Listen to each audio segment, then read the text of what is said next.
Alright, now I should have some voice. Alright, there we go. I wonder what the heck is going on here. Alright, what's up, guys? How's everyone doing? We here. What is up? What's up, Mia? How are you doing? Alright. Starting off a fresh month. Okay, so everyone can hear me. Cool. Alright, let's get in the game. What's up, everyone? My name is Brent, and welcome to Wicked Minis. How is everyone doing on this Sunday? Sunday. And the start of a new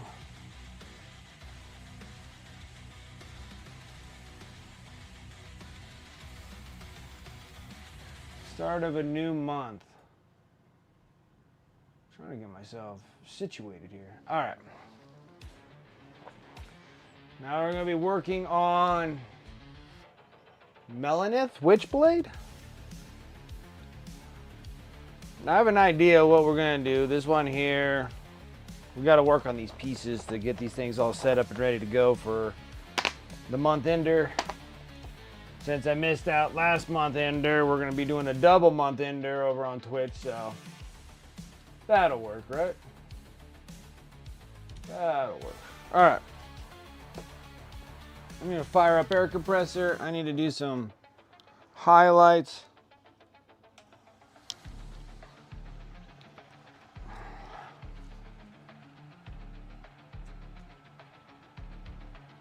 All right.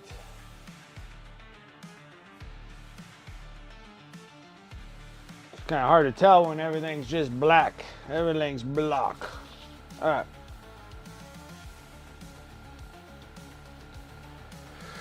Need to get airbrushes going.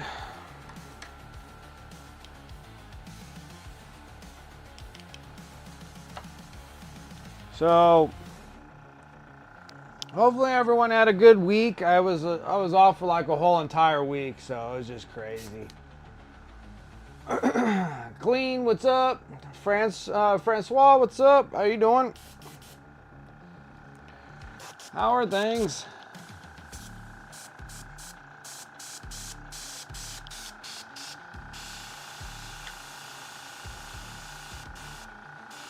On.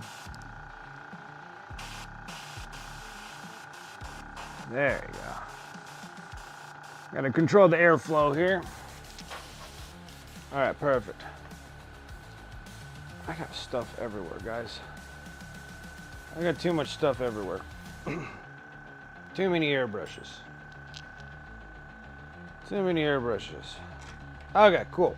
All right, what we're gonna do is we're gonna do a pre-highlight on this, which is going to require my white ink, wherever the heck I did with it.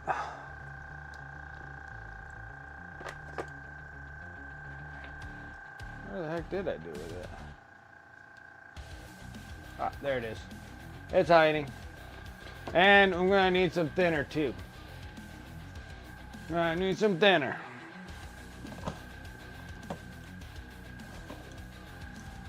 Alright. Need a little bit of stuff. Anyways, hopefully everyone had a good week. I had a pretty good week myself. Unfortunately, on like Halloween, I freaking poisoned myself for lunch, and that sucked. So I was like partially sick during my anniversary. Finally got the 200 stencils on one of them phantom legs. Got it sprayed. I got it mix up black glaze and start off this yellow. Nice. Seems like you're always talking about getting plagued by yellow all the time.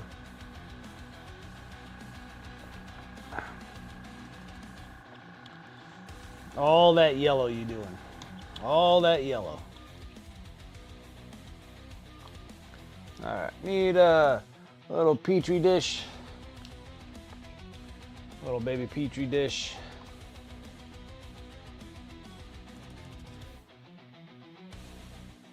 Don't need a whole lot of white for a pre-highlight. A little bit of airbrush thinner.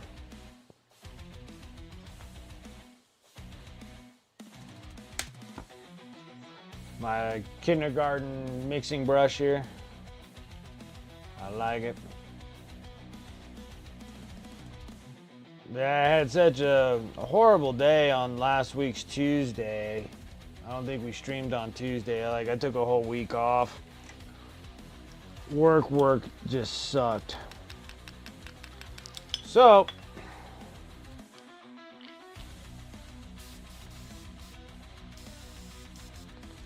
all right, pre-highlight. So with this lady, I have an idea. So I ordered some stuff off of Amazon.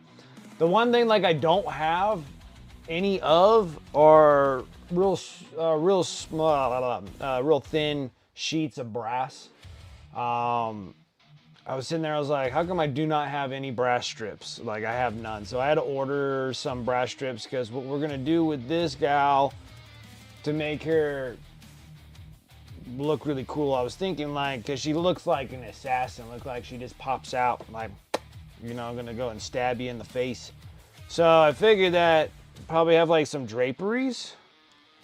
So that's why I needed the brass.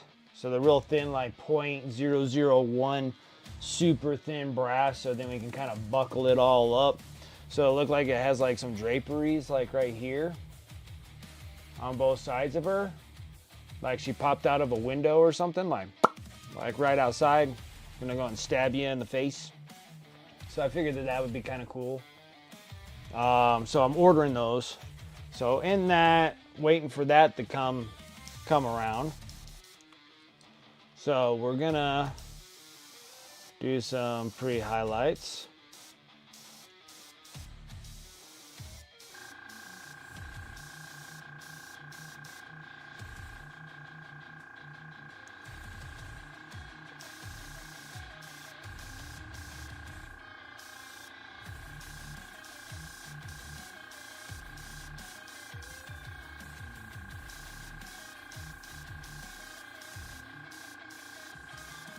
Kind of slight highlights in the back.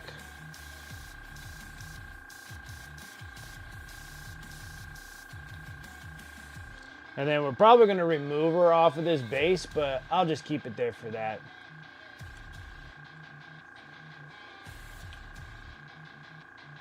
Got the first 2 coats of 1,700 coats of yellow.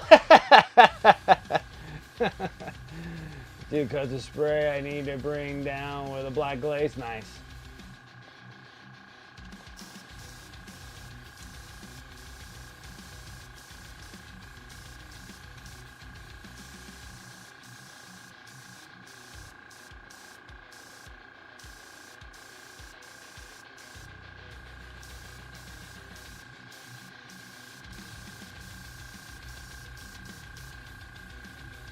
Like that, and then we'll keep that backside dark, keep this thing kind of relatively bright in the front.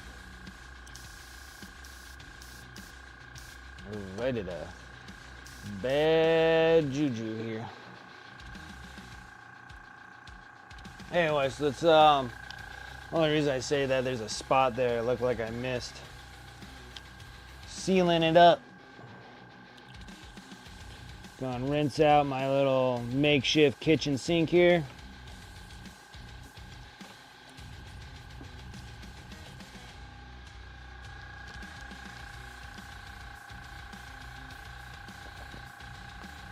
Alright, so I got some questions for you Warhammer 40K players. Alright, now I was trying to build my list for my Imperial Knights. Okay. And I'm just using the Warhammer 40K app deal, because I could get the other ones.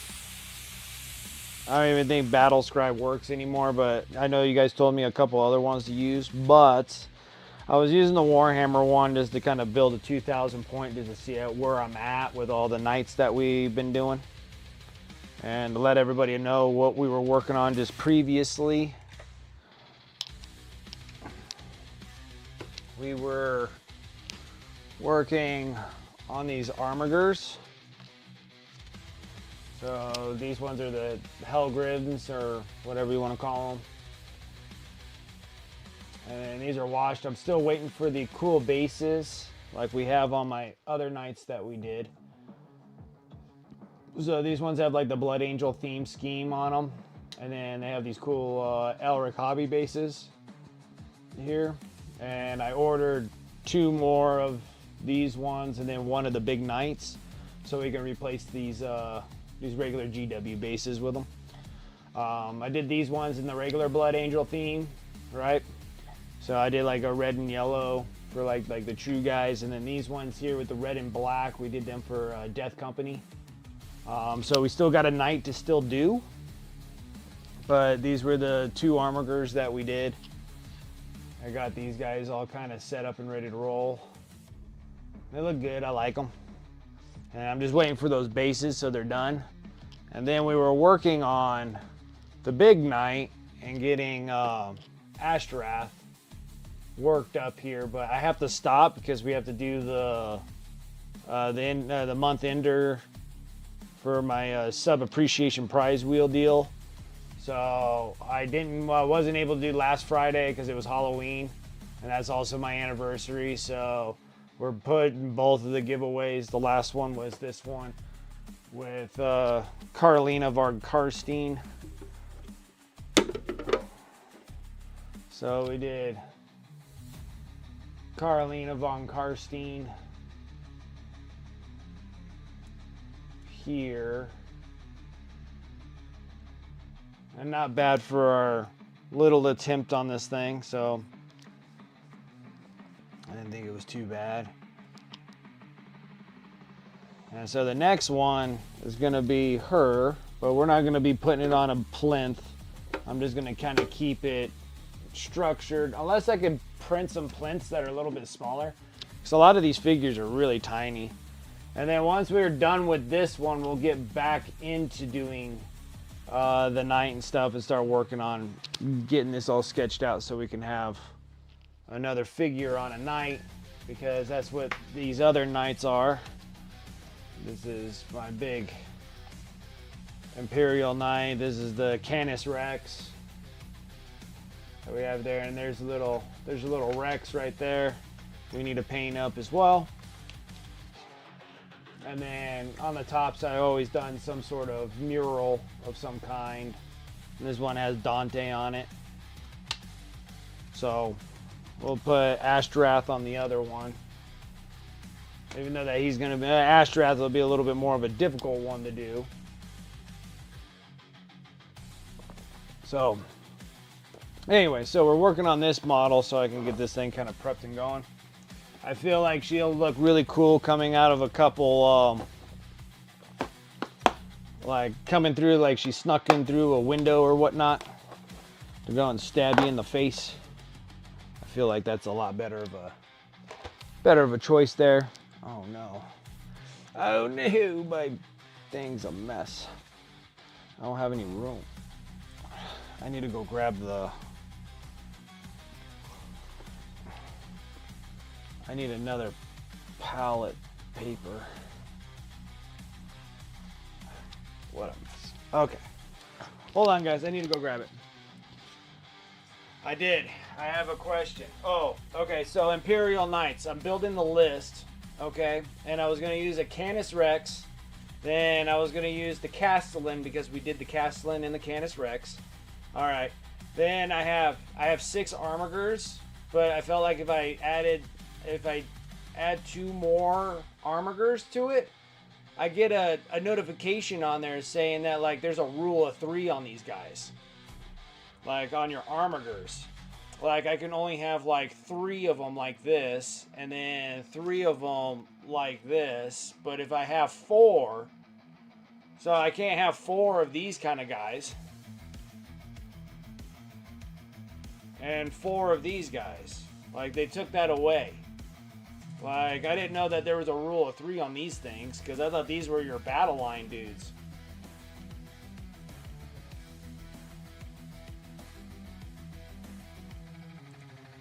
Shoot, well that puts us in a little bit of a predicament here because now I don't really need any more armigers, so I just did those Death Company armigers, and that's not going to be added in there.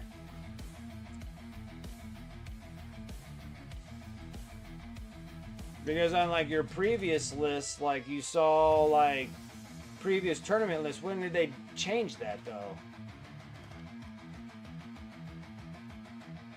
Okay, so they removed it. Has that been recently? Because like previously I was able to have like 4 and 4 and 2 other knights.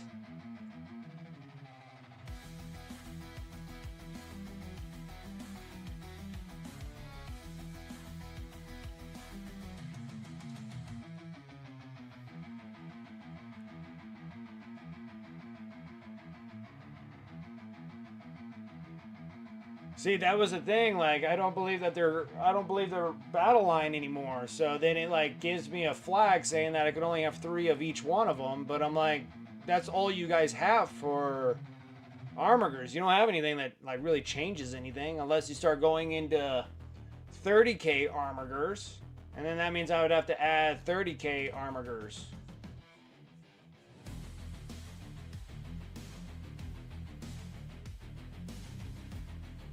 So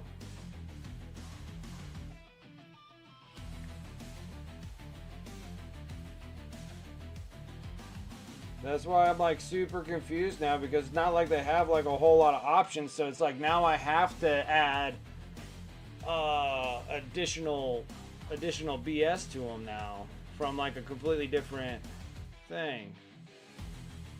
Okay, so this one here. So you have the Canis Rex, Castellan Knight, but I can't add. I can only have 3 of the Warglaives, and then it tells me that I can only have 3 of these guys as well. So that puts me in check with them. And then for your character or your other data sheets,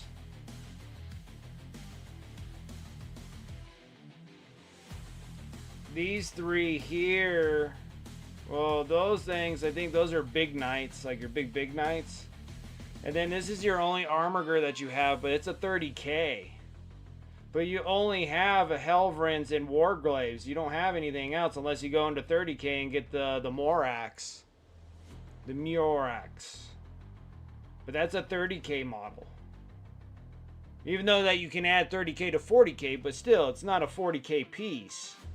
So you literally only have those 2 40k pieces.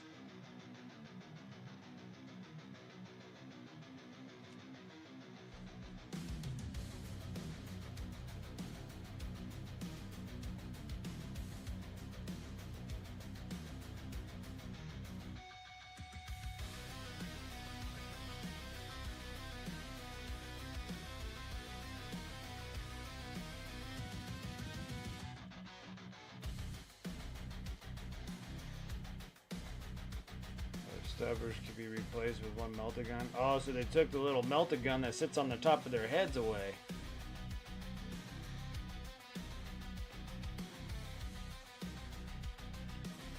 So that like sucks, because that puts me only at like 1690 for what I have. There isn't any, like they took away battle line. Oops, my bad. They took away battle line and added other data sheet. So I would have to add an allied unit, which I either do Imperial. Oh, those are the big Warlord Titans. So I'd actually literally have to add an Imperial Agents into my dealio to make up for the rest of the points, unless I add a 3rd big knight. See, I can add a 3rd big knight, which I am doing. 9. But I don't think there's one that's 310 points, though.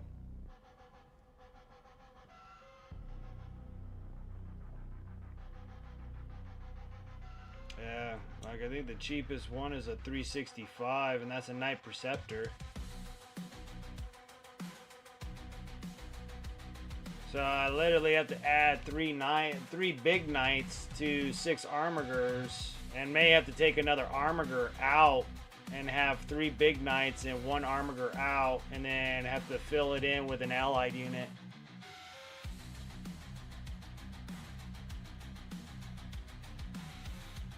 I don't think you can take them in pairs. They don't allow me to add.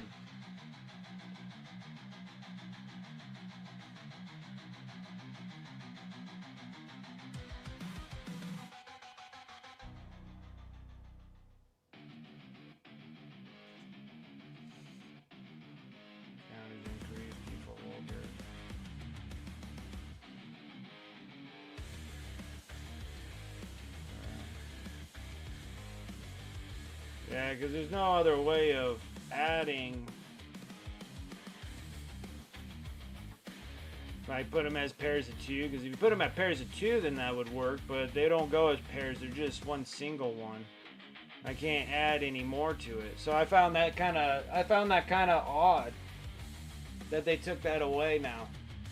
So you can't have any more than just the 3 Helgrins and the 3 Warglaves.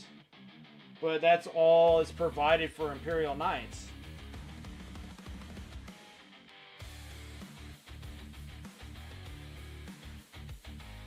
Armigers in the last 2.5, new data slate every 3 to 4 months it happens.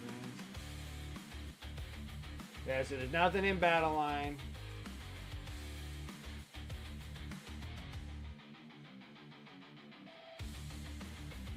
So now you got to bring 3 big ones, and then you can have your 6. But most of the time, you bring 3 big ones, you can only have 5 armigers if you have 3 big ones. So I'm gonna have to drop that, and then possibly add an assassin or something of that sort. That's like 100 points, because I just found it really weird. That's because I was able to have them, and then now I'm not able to have them anymore.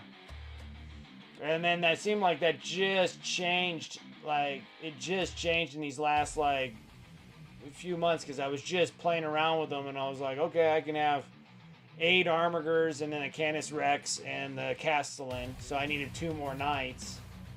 And then, or 2 more armigers, so I added those in the thing. I never got a cautionary thing saying that I couldn't have them, so then that's why I planned it. Then we finished them, and then now it says I can't have them now. It figures. It's the typical GW nonsense, but that's the reason why we're doing the 3rd night also, because I needed a 3rd night. So, but all right, well that makes sense then. They made it a rule of 3 on those.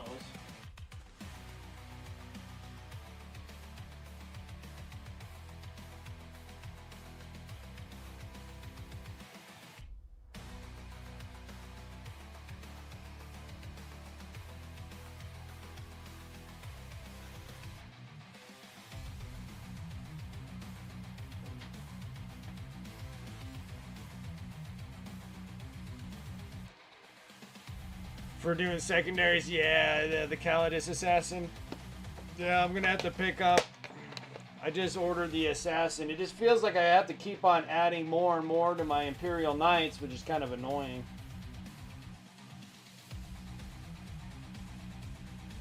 Like, that's just like the big deal right now. Is like it's getting annoying now, because I'm like, oh, okay, I can have a full knight list. Not really. You got to fill it in with some stupid thing. Because now they changed it. I guess the knights are a little too OP, so they go on a nerfing binge.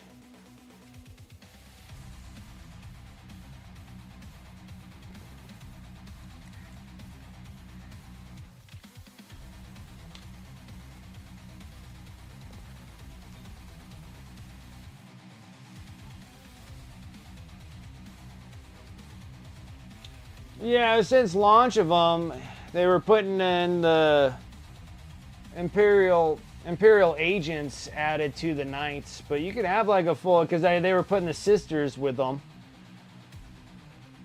And it's like, I get some of those things, but you should be able to have your own knights too.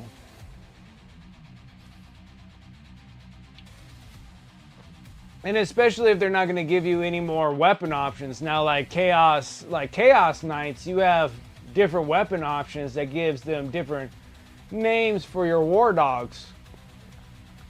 But like Imperial Knights, they don't really give you any more armigers but the 2. That's what's so crappy about it. So I figured that that would be your battle line, is your armigers. And if you have more than 3, it seemed like it would have to bypass, just because that's the only 2 that you have for your 40k world. And then Chaos Knights, they have like 4 or 5 different ones. So they have different weapon setups, so then they can change their names of the war dogs, so you can have 3 of each one. That's why you can have like 14 war dogs in Chaos Knights, because you have multiple different kinds. But Imperial Knights only have 2. Unless you pull the 30k ones. And then I see that they significantly dropped them in points. They were higher in points, and now they're back lower in points. But it's just been kind of weird. Because it's like, I just did it not too long ago. It had to be at least like 5 months ago or so, when I was putting in the thing, while I was planning for the Knights to have 2 more armigers. And I was able to add them in there without any like structures. But then it also didn't say other data sheet. It said battle line in the app though. I do recall it saying a battle line for my armigers. So that's probably why they had to take that away.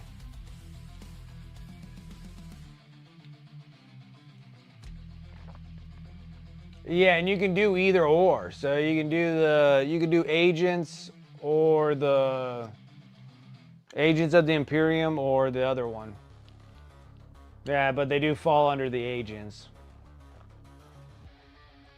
Which that means that you're still gonna have to run with 2 different codexes.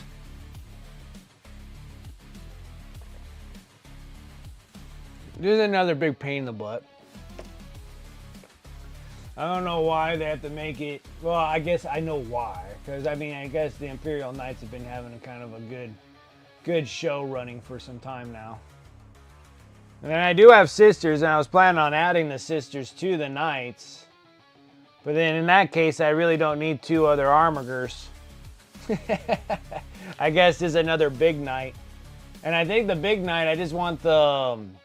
I guess I'll 3D print the 2 additional weapons that need to go with that Knight. So he has the little dome thingy. And then do that guy. Do that Knight. Alright, so this lady.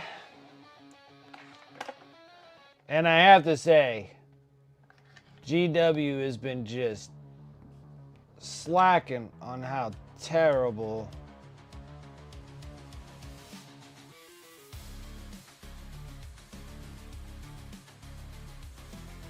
how terrible these freaking miniatures are.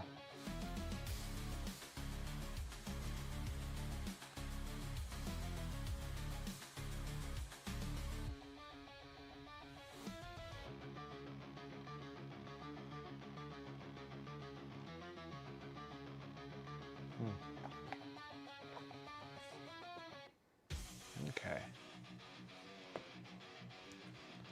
Like, they've been doing, like, GW's been making horrible woman faces. Like, her face is just fugly.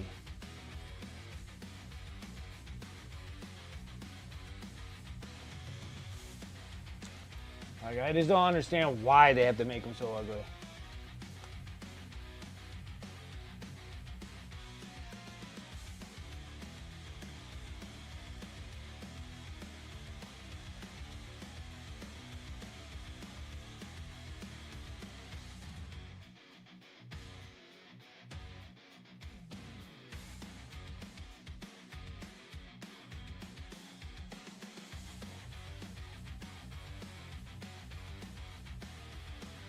Armigers are battle line, then my Ballista's Dread should be battle line too. Yeah, she has great hair. She's got like one of the fuggliest faces, man. I mean, she just has like a butter face.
It's such a pain in the butt. Gee whiz, stuff's all going crazy right now.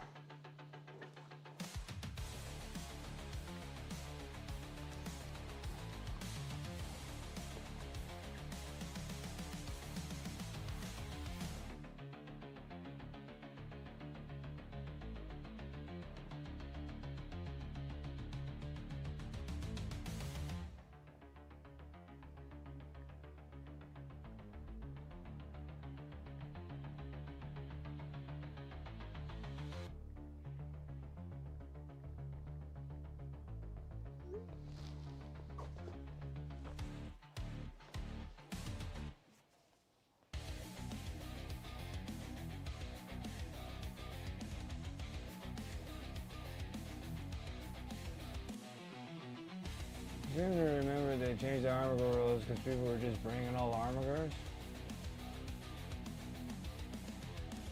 Okay, so they must have changed it during the last freaking data update.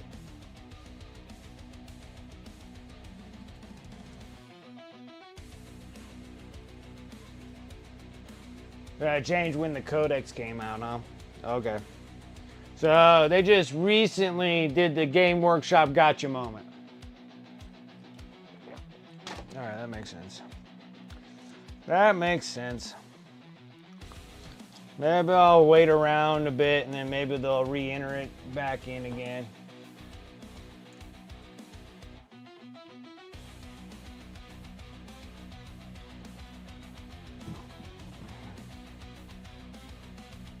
Okay, so we're going to be playing around with... Oh, I need to grab some other things too. Shoot, I'm sorry guys. Hold on. We're going to be working with purples.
Okay.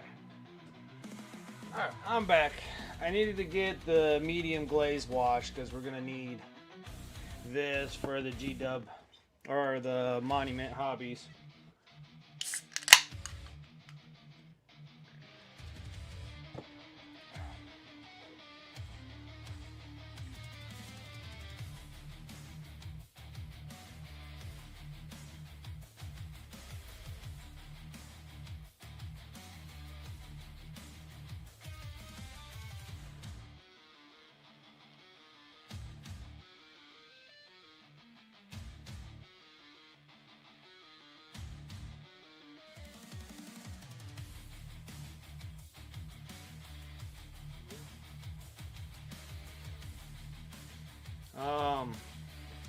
What else was I gonna say?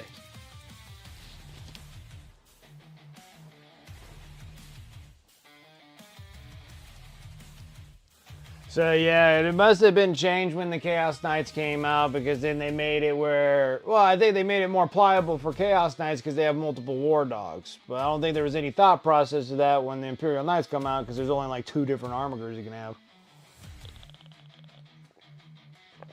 Yeah, because I'm like, I swear that I was watching like tournament players and they were coming in with like 5 or 6 armigers, like of the ones with the Warglaives or whatever, and they had like, you know, 4 or 5 of each one with a couple knights or a single knight or something.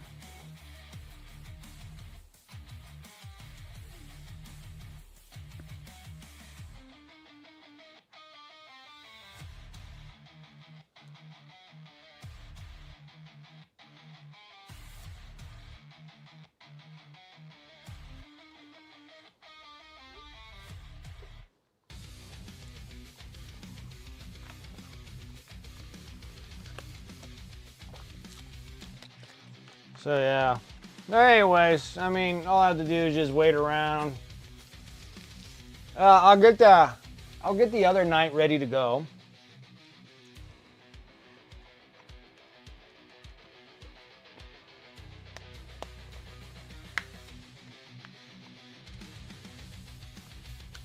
All right. Guess we'll make her with all her. We'll make it with some black pants. There's not a whole lot of her pants showing anyways. Some black boots, black pants. We'll do purple armors. Her purple armor bits would be pretty cool.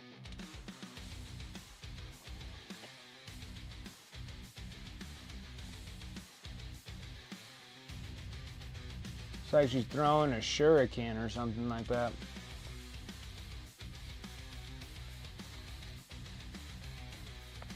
Yeah, you just gotta try to plan things out accordingly, I guess. Now, black.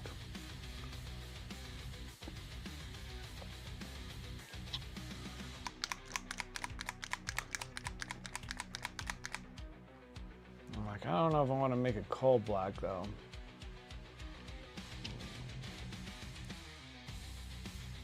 We'll do a little satin black and see where we go with that.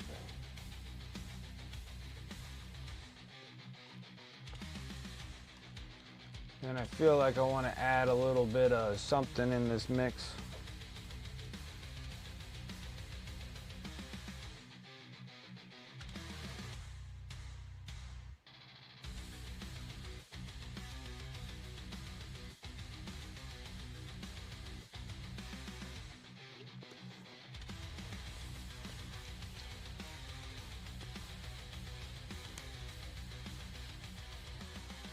I wonder if I should add a color to it.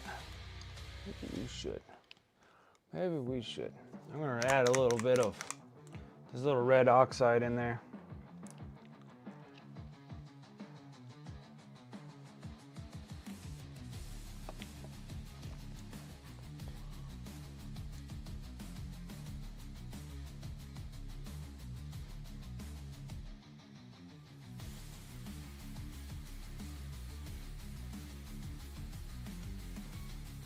Cricket?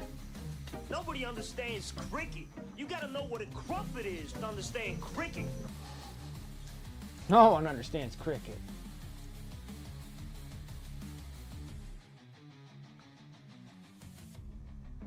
Oh, so there is a detachment. Okay. I'll have to look into it then.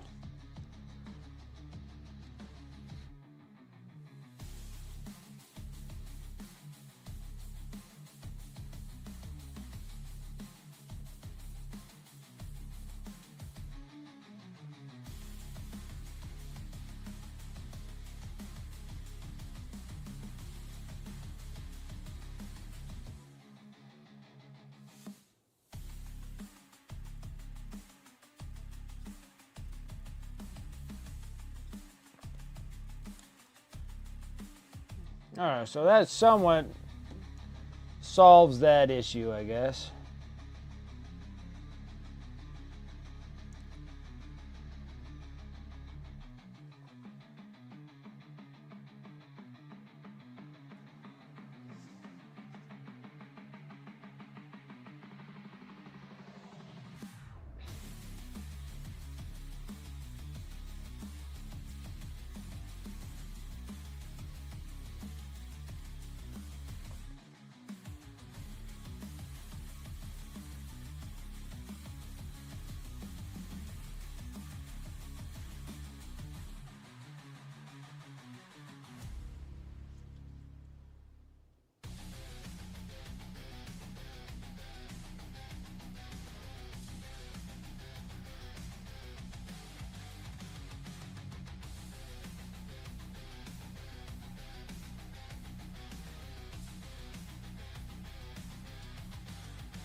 So you can take unlimited, is what I'm told. They changed it with the Imperial Knight Codex. You gotta pick the detachment in the menu section. Okay.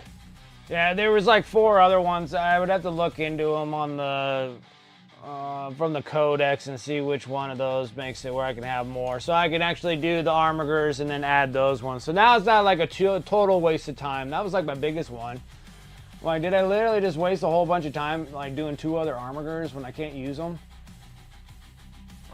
So, yeah, that was like the big thing right there. Okay, well, that makes me feel a little bit better that I didn't like waste a bunch of time doing more armigers for no reason. All right, so, okay, so we got that resolved. Now, there was another thing I wanted to bring up too, and I can't remember. Oh, yeah, so today for the next week previews, because we were able to do the pre-order for Blood Bowl 3 Season 3, which is not that big of a deal. I already got my Blood Bowl guys. I don't even particularly care for that box.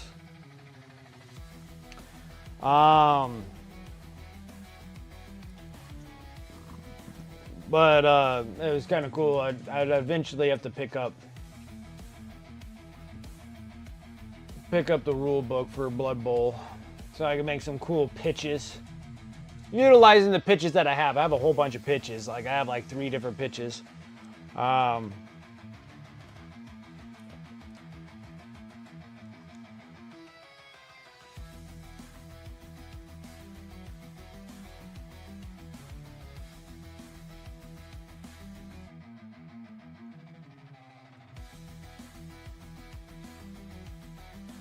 then I saw on the preview that they got the new Kill Team 2-player set, but to me it's not worth it because it doesn't come with anything.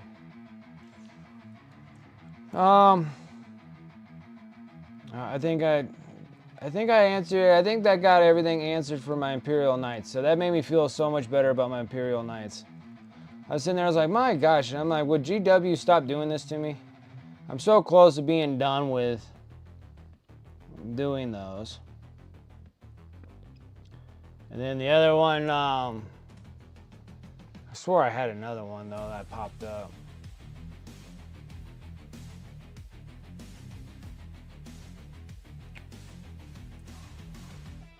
Oh, so yeah, and within the Imperial Knights, if you do pick up the Agents of the Imperium, do you need the Agents of the Imperium Codex to play those? Because I don't think the Sisters would work the same. So say if I added Sisters to my Imperial Knights, I don't think you use the Sisters Codex. You would use the Imperial Agents Codex, if I remember.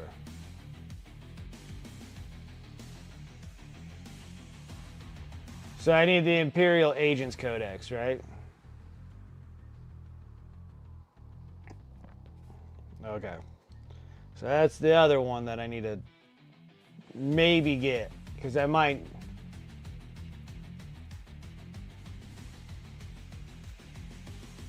Okay.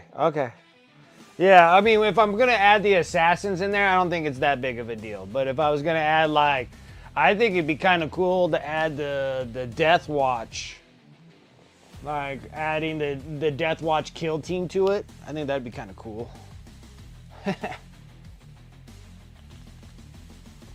But if I added any of the big set of units, like the Sisters and all that stuff, I guess I would use the Agents of the Imperium Codex. Is what I was trying to get at. All right, so that answered that question. All right, so I think I'm solid. I think out of all the Warhammer 40K questions, I'm solid there. All right, so that answers everything. I'll just have to look up and see which of the detachments it is, so I can run multiple armigers. Because I want to play it that way. And then we'll have the third night, so I could play the 3 big knights and like 5 armigers and maybe like the Callistus, the assassin or whatever agent put in there, and see how that goes.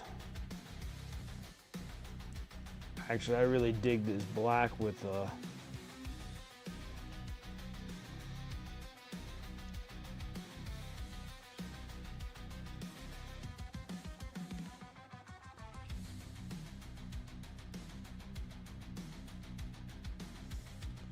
sure if that's a piece of armor. Nope, that's part of the shoe. Was it? Sure. Actually, I like that red and that black. That makes it really nice. All right, now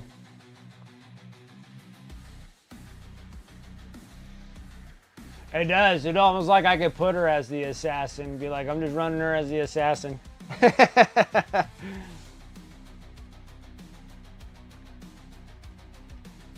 Yeah, because I think the other assassin has a big giant blade too. All dominatrix, latex stuff she's all in. In her little cat suit.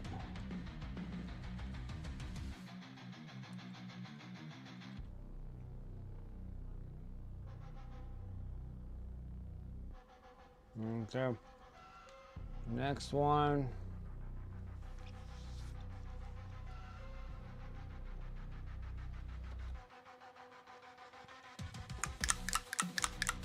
I'm gonna do some dark purple with some Pro Krill here.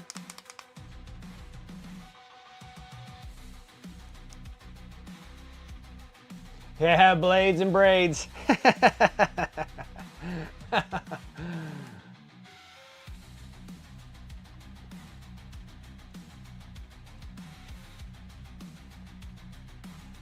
Is that the psychic attacks magnet? Budilla?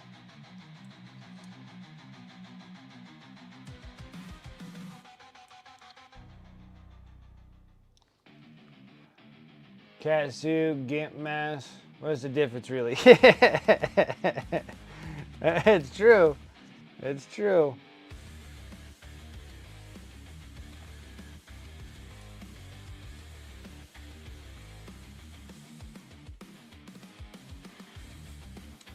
I think I want to go up mid-tone on this. We're going to go with Royal Purple.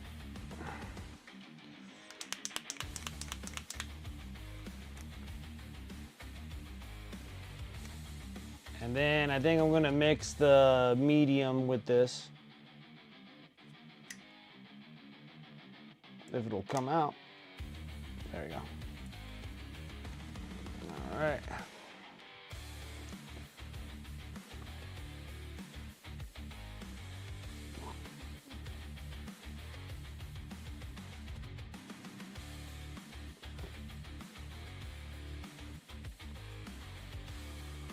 Oh, what did I do with it? Oh, there it is.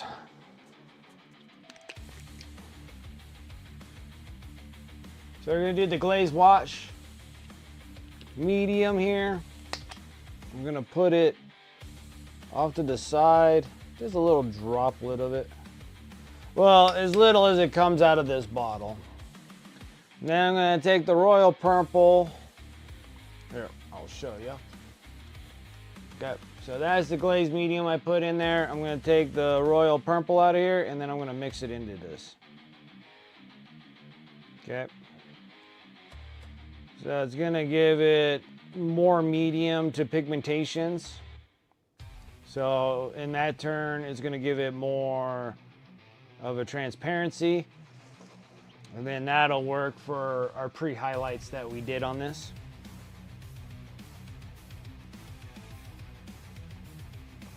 Low volume alert, no problems there, Painty Paint Paints.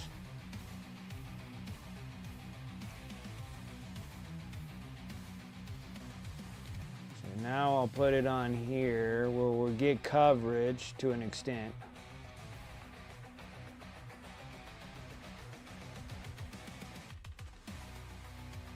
I might have had maybe too much on my brush.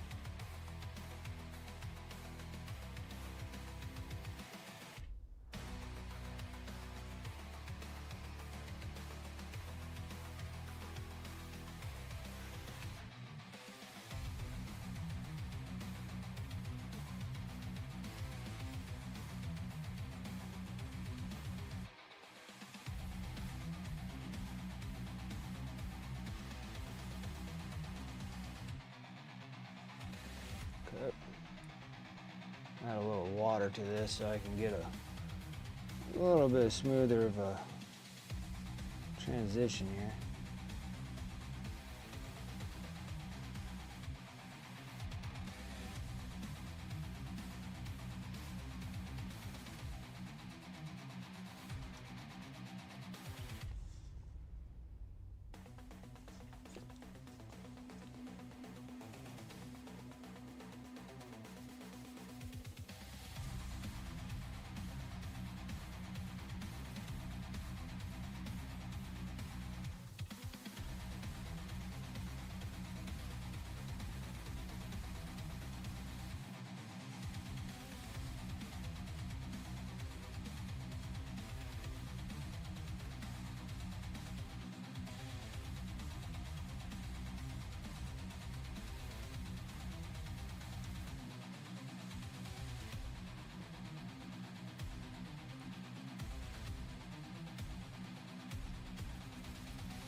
All right, and then the other thing that I was talking about, many years ago, I said, I'm not getting any other more paint lines.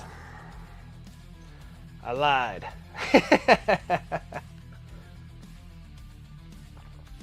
And the worst part is I told everybody that I was never gonna back another Kickstarter of paints.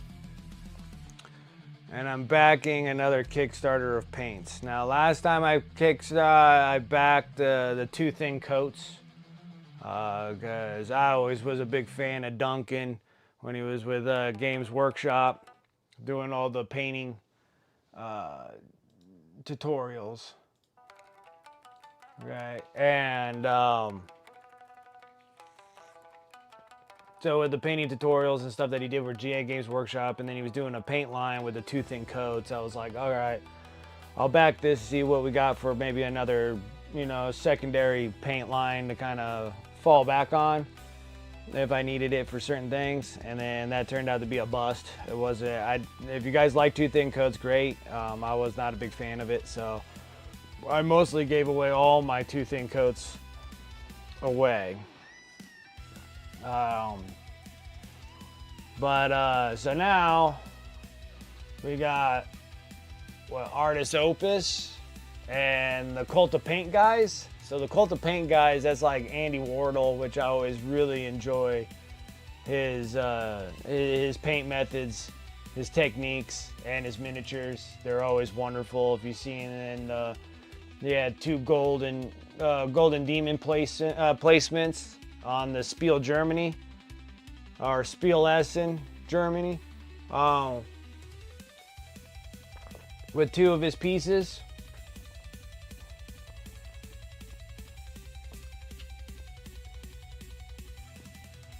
And then he was utilizing this for the Kickstarter because some of his Golden Demon pieces were used by those paints. That has nothing to deal like if you got the paints, you're gonna win a Golden Demon by any means, though. But I kind of like how he talks about the paints being more of a satin, not a full matte. A lot of people are really down for the matte, like the crazy matte matte finish paints, which is great in a way, but there's like certain techniques when you're applying super matte finishes that they give you a chalkiness to them, especially when you're using them as glazes. So he was trying to get a paint that had not like a lot of the like pro acrylic paints have like tremendous coverage. And then like scale 75s are like really translucent, so they're like very transparent paints when you're painting with scale 75 stuff. The coverage is not there, but it's a workable paint. So he has kind of like that in between both. He does have like a slight matte, but he says it's not a full-on matte. It's a slight matte to like a really soft satin paints, and I do like those. Those are kind of like what old army painter stuff was. What's up, Cedrix? So I decided, I was like, okay, I'll back it. 63 paints. You get them for like $3.75. Kind of almost the same thing as 2 thin coats. So I'm going to give it a shot again. I don't know if it'll be a good idea. And it could be that the paints are from 2 thin coats are probably good. They're just because of the Kickstarter, they had to like scramble to get them out the door. But then also on the Cult of Paint one, for the new paint line, they don't have $1 million like freaking Duncan Rhodes did.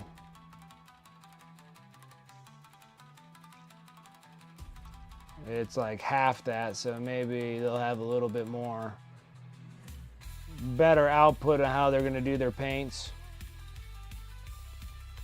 So I'm going to give it a try. We're going to try again.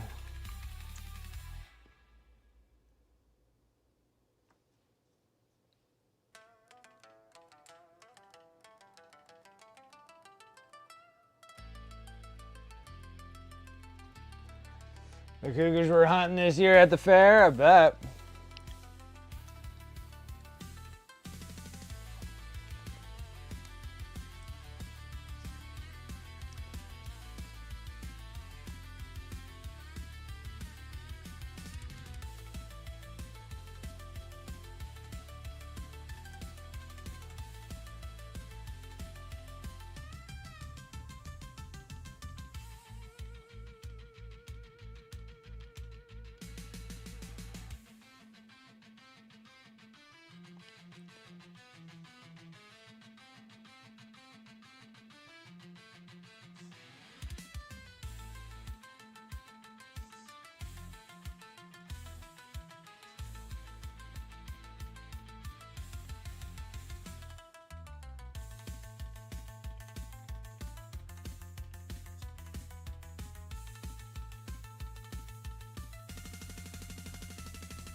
It's like they didn't get me.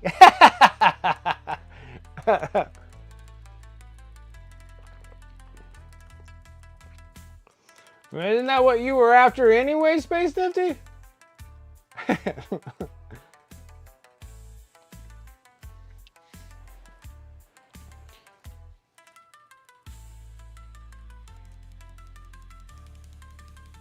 Like, not always. I'm like, I thought that's what you were after.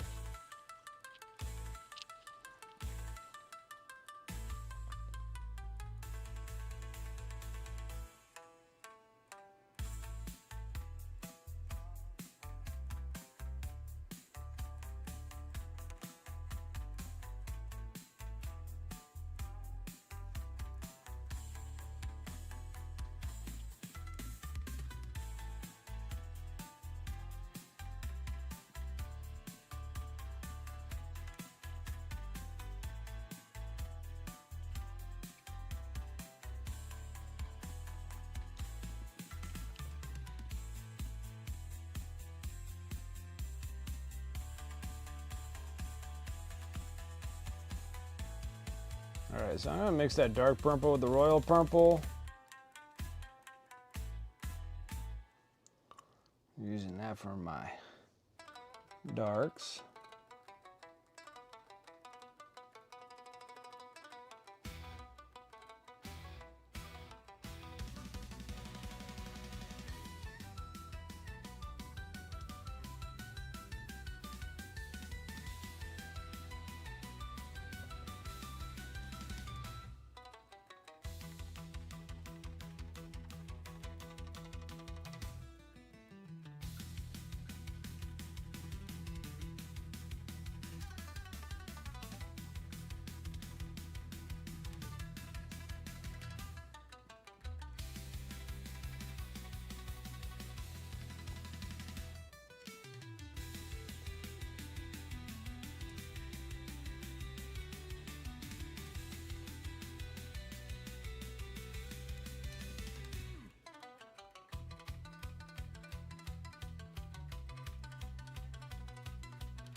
more familiarity here. Okay.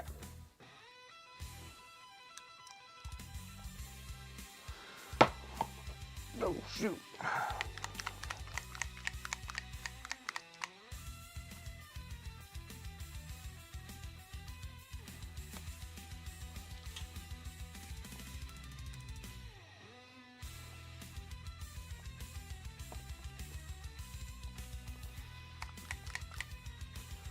I'll use some bright pale yellow.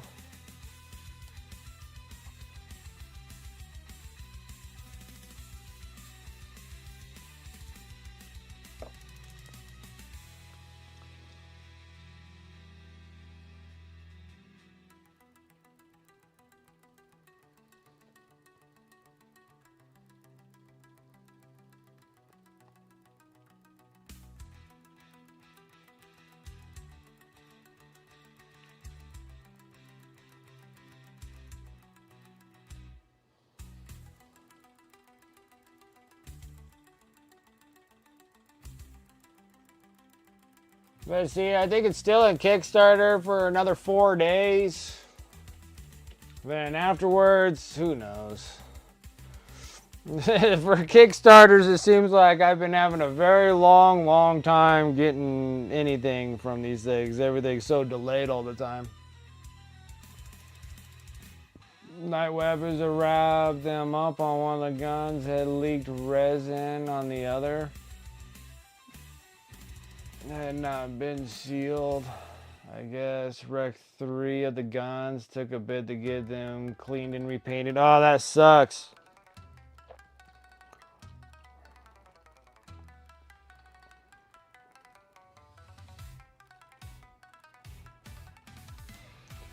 Let's see here.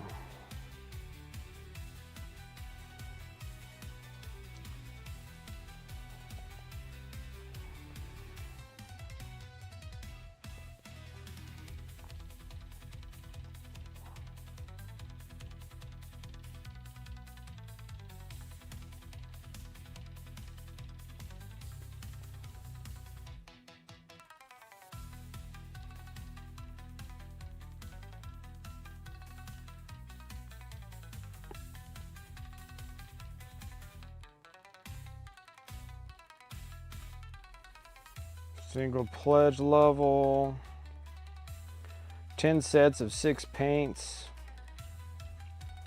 Normal black, a matte black, and a white. Founders Edition box, a set of 6, red, orange, yellow, warm green, blah, blah, blah. Post shipping, be charged later.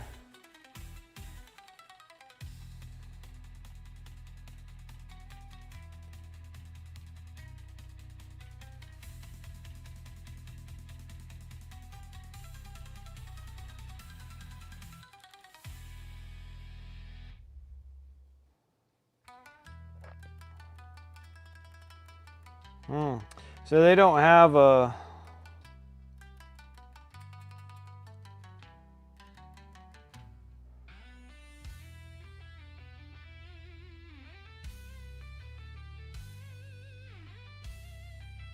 so they set a date of May to start shipping. So it'll be May of 2026.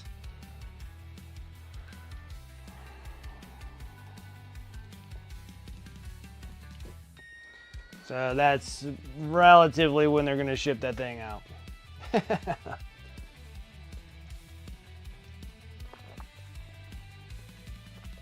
Isn't too bad. Yeah, it isn't too bad if it actually does get shipped in May. Like, if it does get shipped in May, that'd be great. But that's not really a guarantee on anything. All my Kickstarters have been about a year late plus.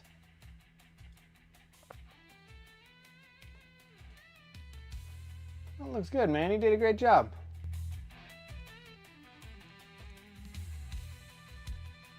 It looked good.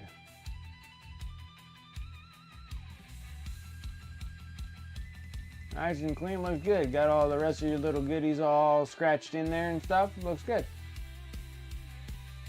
Looks great.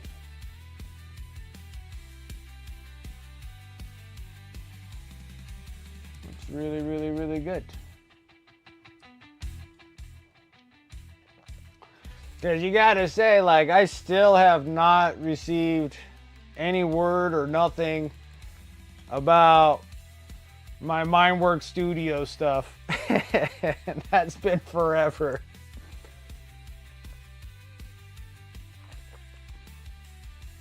Like, that thing kicked off in like, didn't that thing kick off in May of 2 years ago? So was it 25, 24, 2023? Wasn't it in like May of 2023 for that Kickstarter? I don't know. Where's my phone? Why? that thing is like forever old. Maybe it was 2024. Maybe it was May of 2024. Yeah, I think it was May of 2024.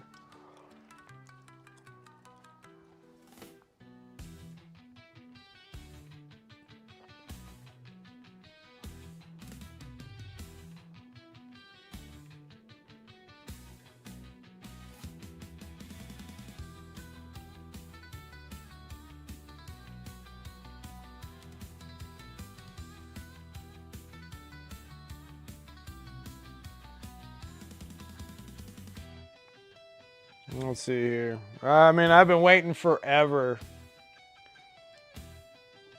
Yeah, that's paint and miniatures. Like, I've been waiting forever.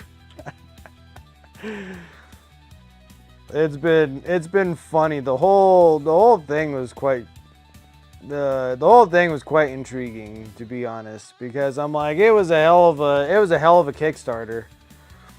Just the executing at the end, not so much. Which is not like the end of the world for me, because it's not like I need that like right now. Like, it's a lot of miniatures.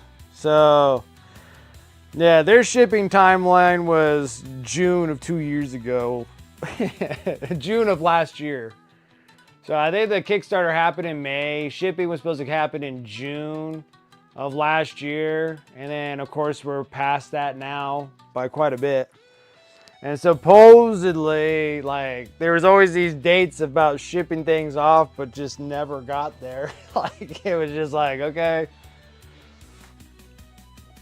it's like, okay. Yeah, so those are supposed to have some heavy body paints. Like heavy body paints, and you get a bunch of miniatures from Brom, the artist Brom. And I always thought his artwork was amazing. And then we actually get to have miniatures of them. I was like, oh yeah, that's such a, well, what a great Kickstarter. The worst part is just that the execution of that Kickstarter, just so many delays. Like, I think slight problem with Mindworks is that the Kickstarter involved two elements there. One element was the miniatures that they're, like the little busts and miniatures that they make, which they're already pretty much well endowed on how to do those, because they make really great pieces. Because I have tons of Mindworks Studio pieces, like I got, like the Red Moon here. They're beautiful casted pieces. So they're very well endowed in that. I think it was that they were doing the miniatures for Brom and then also kicking a paint set as well with those heavy body acrylics. And I think a big delay is that the paints weren't, however they do the paints or whatnot, weren't really ready yet, and they were having problems with like bottling and everything else. So like that was like a huge delay on just trying to get the paints in the bottles. And then they were having problems with like the packages that the paints are supposed to go in and all these other things. Just tons and tons of delay. And then on top of it, they went from a small, anybody that's moving from another like building to a bigger facility because you needed more space for all the stuff that you're doing is already delayed, because that's what happened with my wet palette. Is that Kickstarter for the wet palette, it took over a year. It was a year late. It was supposed to come in September of like 2 years ago, and then it came September of last year. It was a full year late just because you're going into a bigger facility, so that delays you right there on the spot, because that takes time and paperwork and yada yada, plus the move, and then on top of it you're making and building stuff. It was crazy. So Mineworks is like extremely behind. And then the things that cracked me up so much during the whole dealio was like, you have this huge orderings of products that you have to make. And I think it happened like in June, they were gonna start working on making stuff and shipping things out. And then it was late, and then it went all the way to August. And then they were just like, oh, we're gonna take this like 3-week break or something like that, because we're in Italy. So I guess Italy, they take some form of a break in the middle of Italy. And I'm like, dude, you have like a massive amount of orders on your hands. Like, it's like, I don't think there's any breaks until you get those things like done and out of the hair. And then they were just getting like all the paints, finally getting them tubed, getting the paints put in the tubes and stuff. And they had to get like another paint thing that makes paints or whatever, or puts the paints in the tubes or whatever. They had to get like another one and all this other stuff. And it was crazy, like the things that he was doing. I mean, it was great achievements that he was doing, but boy, it was like late. And on my hand, it's like, I got so much crap, I don't even know what the heck to do with all of the Kickstarter miniatures. I mean, it's gonna be a ton of them. Like, I think it's like 12 or 14 extra busts and like all these other crazy things when you made the order. Like, it was crazy. And then, but on top of it too, they were getting the paint thing figured out and everything. And then right when some orders were getting shipped out, and then they were just like, oh, we're gonna do the pre-orders for everybody for the paints. And I'm like, boy, you haven't even got the Kickstarter stuff out yet. Like, so it's like, it was hilarious. Like one thing after another, I was like, wow, okay. And then it's just, all it was just a bunch of complaints afterwards and yada yada, and how to get things going and doing things and doing stuff. And it's funny, why you read all the updates on that Kickstarter, and I get like a good chuckle out of it because it is kind of funny.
I think I want to just kind of stay focused on this here.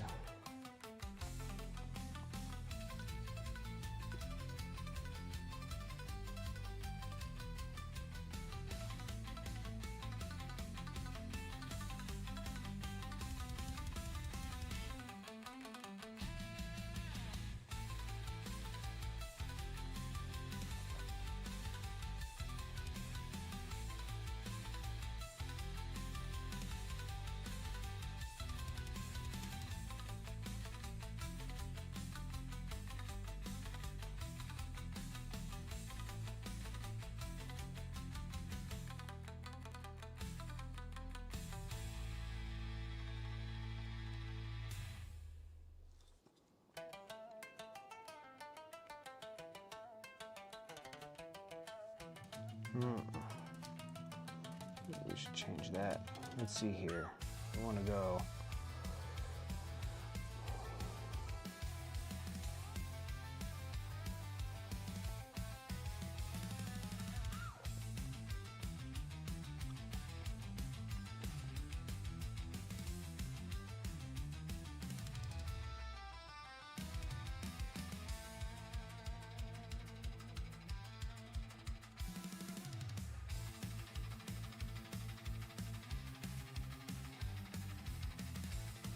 I think it was just way too much purple of one area.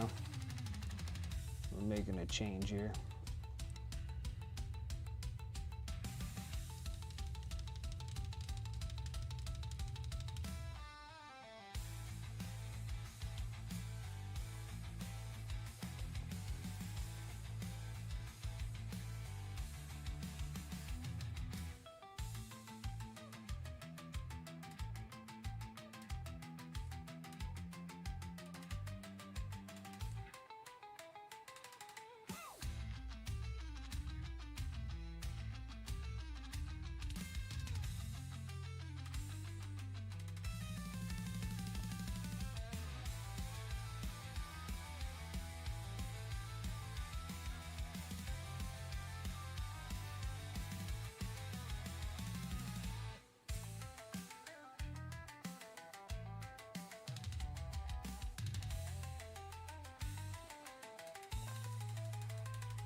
Oh, where's my more glaze wash? I'm gonna make up 2 extra spots here.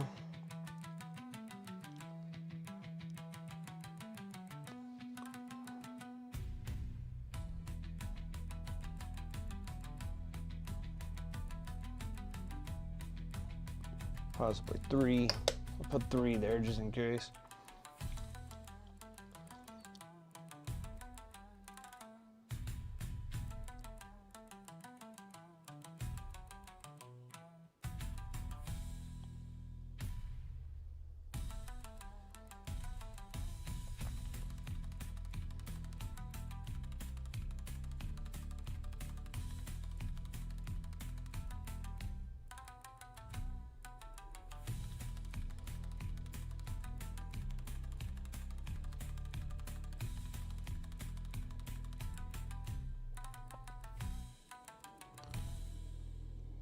All right. And then the dark one.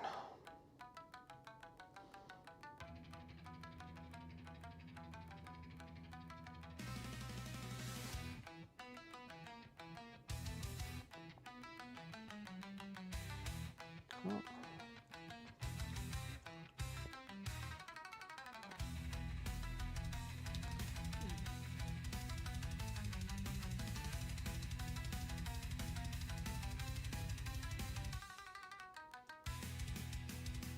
Yeah, so I always told myself that I wasn't ever gonna do any more of these stinking Kickstarters. And then I found myself into like 2. I got 1 game found and then 1 Kickstarter.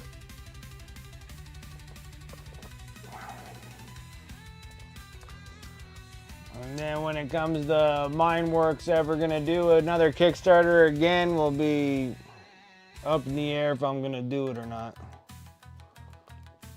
Just for the fact that that last Kickstarter, because they already did a Kickstarter before, but I don't think that other Kickstarter was as large.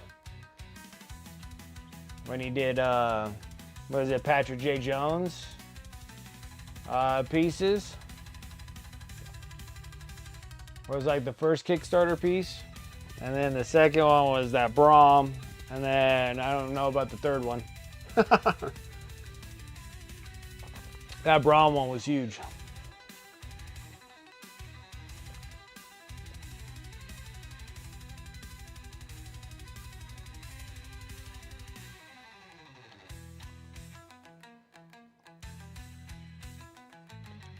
All right, now this is with the glazes.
All I'm trying to do now is just trying to blend the transitions.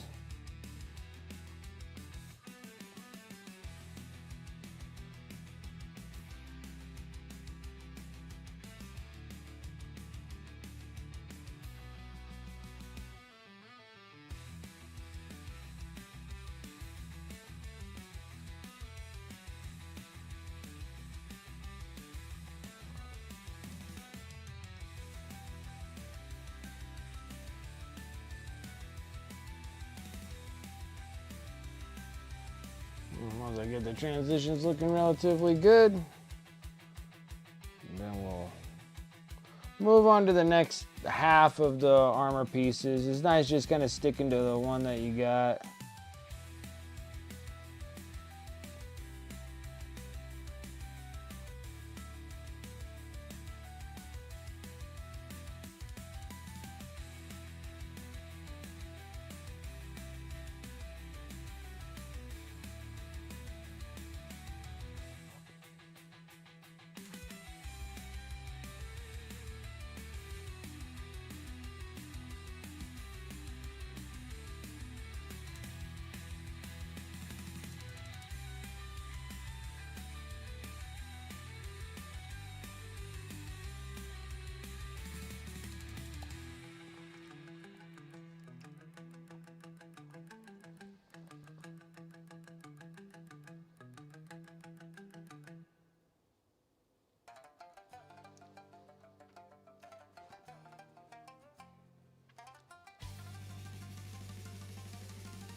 think the kill team's okay, but it doesn't come with any terrain.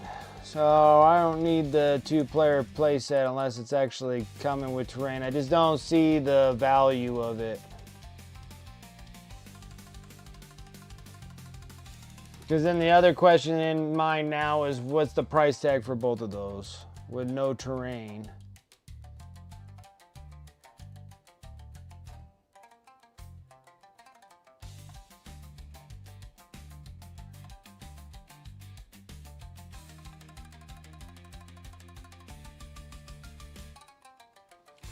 There's the big one.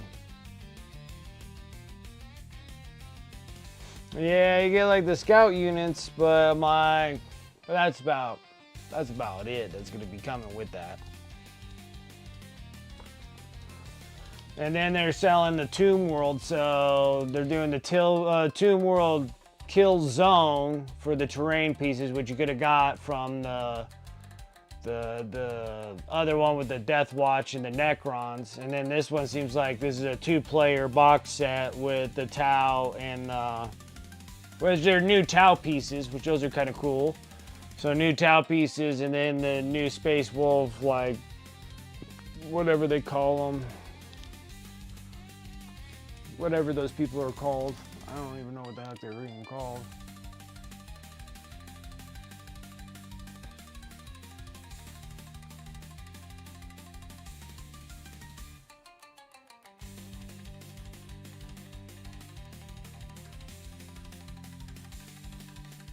Yeah, the Wolf Scouts. So yeah, okay, I guess they're called Wolf Scouts. And then the Stealth Battlesuit Kill Team from Tau. So those are new, I think, too.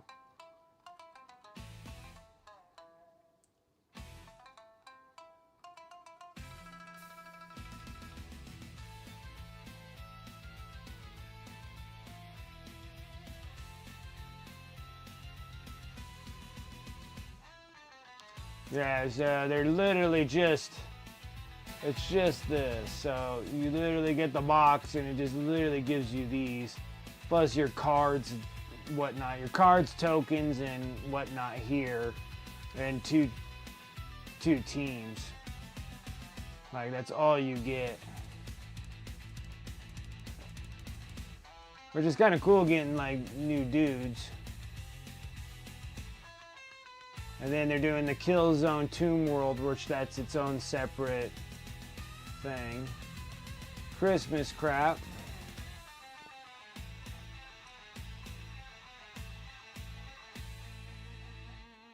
So it just depends if it's like an actual deal for the box, which I doubt that is going to be a deal for the box.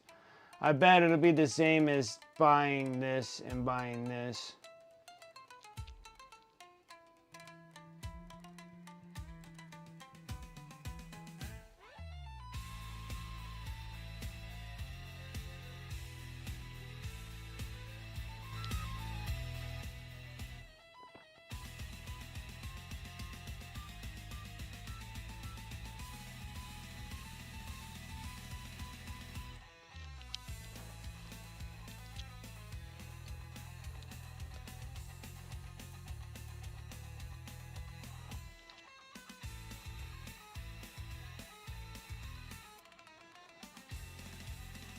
I don't know. The only thing I look at is just the value. I don't believe that the 2-player box value is correct. We had this issue before with, I didn't buy it because it was just 2 units. It was, the Scorpions, and whoever the Scorpions were playing against, it was literally like 2 kill team units in a box. And then I think it was like at that time, before the raising of all these prices for those 2 kill team ones, was like 120. But then you can buy both kill team units for 120. So the only thing that it literally gives you is just the booklet and the tokens. So I didn't see like the value of it.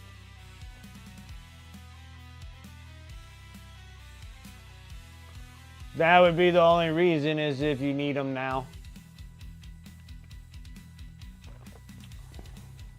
But then you got to say from the Tomb World with the Death Watch and the Necrons, they're already out for pre-order. So whatever, how long that was just last month to this month. So it's only a month wait to get them individually.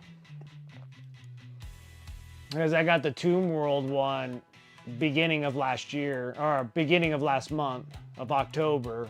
And then now this beginning of this month of November, you can get the Necrons and the Death Watch, the new Death Watch now. Those are for pre-order for this coming Saturday. So I don't know. Like, it has to have like something of some value to it for me to want to get it. If it doesn't have like the extra terrain pieces or something there that kind of actually gives you valuation to the box, then technically you're just buying two kill teams in one box. Now, we don't know exactly what the price tag of this new kill team is, because just the 2 units of kill team in one box, like what is the price tag on that? Because how much is a kill team now?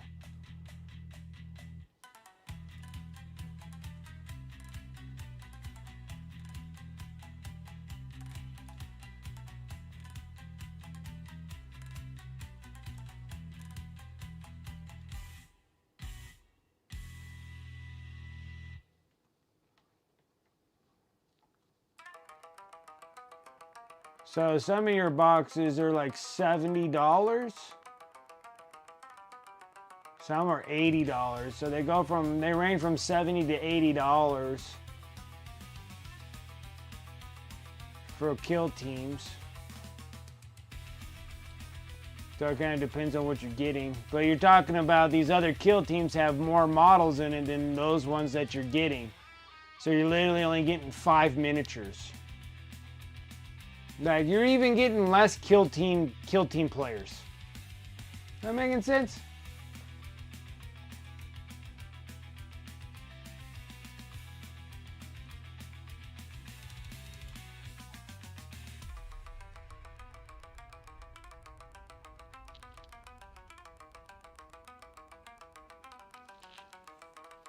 Yeah, because like the Scorpions are like $82. And then like your scouts, but yeah, like your scouts, you get 3, 6, 79. You get 10 scouts for $82. And the Space Wolves, there's only 5 dudes in there. 1, 2, 3, 4, 5. 5 dudes in a wolf. And 1, 2, 3, 4, and 5 dudes of Tau and 2 droids. So your scouts, you get at least 10. And this one here, you're getting 5 and 5, so I'm thinking that those are going to be $70. So the box itself will be, I wouldn't be surprised they sell that double player box for $200.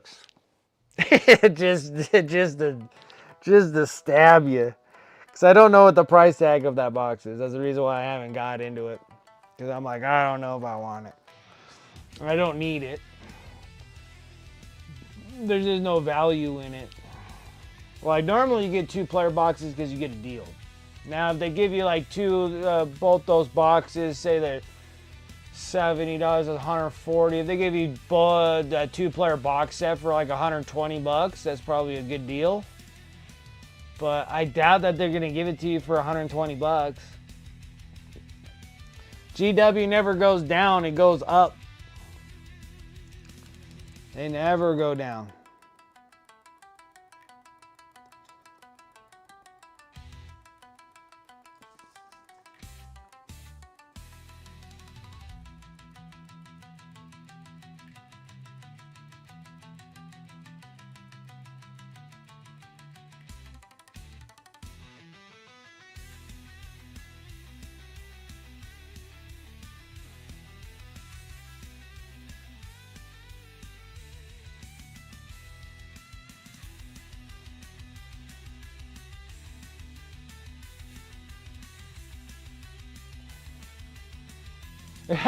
What a dumb release then. Yeah, it just depends on what that 2 player box set goes for.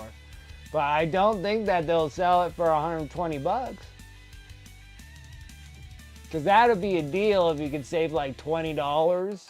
So you're saving like $10 per each unit of Kill Team, but I just don't think that they're gonna sell it for that.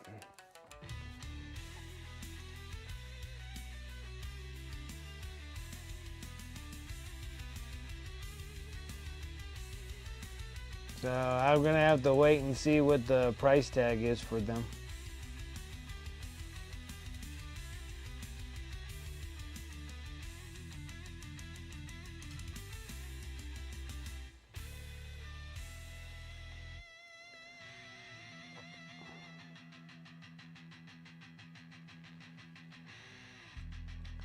It's just one of those things where it's just not getting appeasing anymore for, you know, player box sets. Because that Tomb World box was freaking, I mean, that thing's massive. That's the biggest Kill Team, that's the biggest box. I mean, it's bigger than the 10th edition box. Like, that thing is massive box. And honestly, I can't even remember what I paid for it. See if I can log into my thing here. How much did I pay for that stupid thing?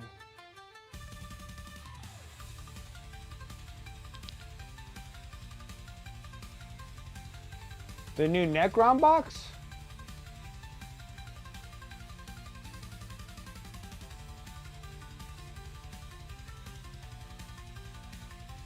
Yeah, so I got that big Tomb World box for $212 because you get 15%. So I think they were selling it for $225 at the time. Or no, maybe they were selling it for $250. Yeah, so they were selling it for $250 for that big Tomb World box.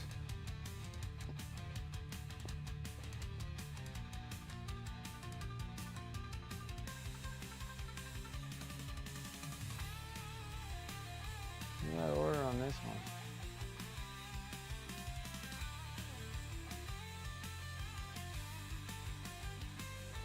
New Necron box 500 worlds or whatever? No, what's that one?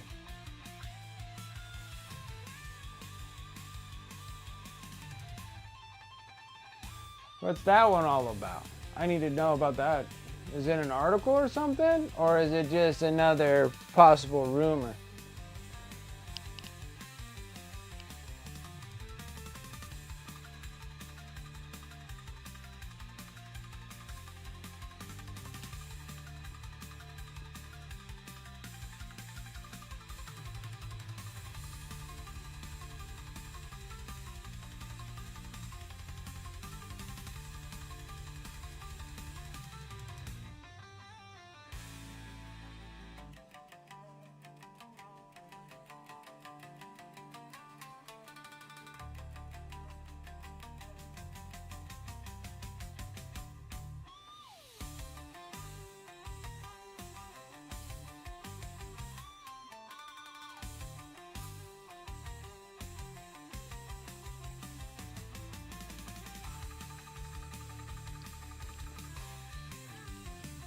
Oh, it's a confirmed leak?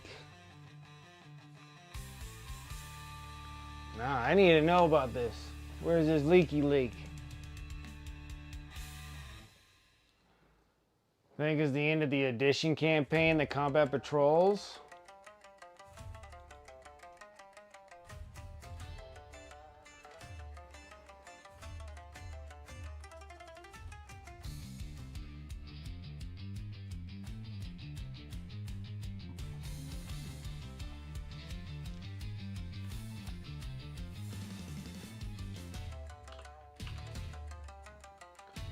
Ah, thank you.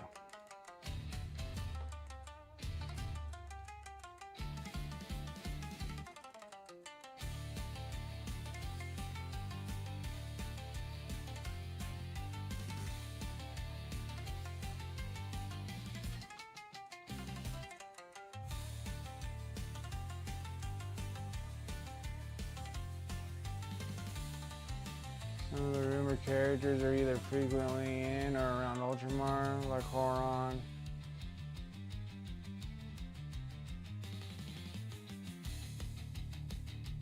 Or about the redone Gilliman.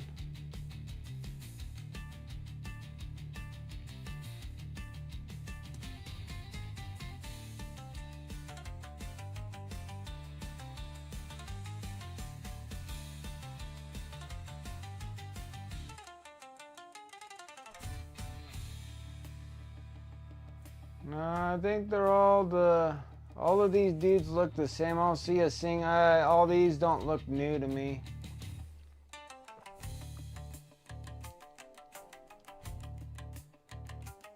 Because those are the heavy destroyers. Looks like you got 2 heavy destroyers. 3 of the, whatever, those scorpion looking. And these are the Scorpec destroyers. Yeah, you get 3 of those, and then you get the Hex Mark as your boss. And then you got 2 heavy destroyers. And then you get, I forget what the hell these guys are called, but none of these look new of any kind.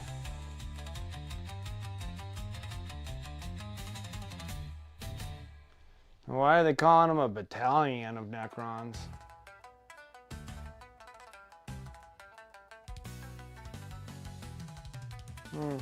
Interesting.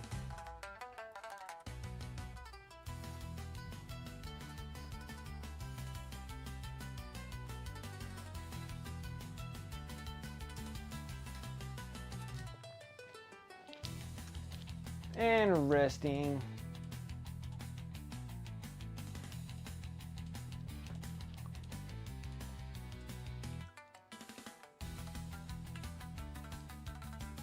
Yeah, I think they did in 9th edition. They had like the, oh, what do they call it?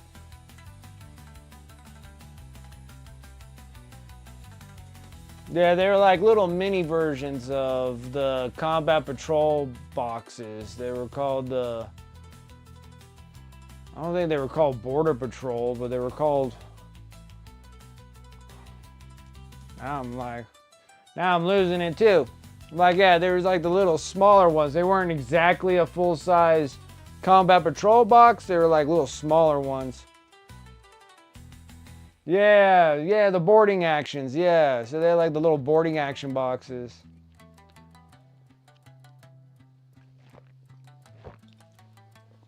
That might be 500 points for those. And selling them for probably the same price as a combat patrol. $180. So then they can take their combat patrol boxes and then sell those things for $200.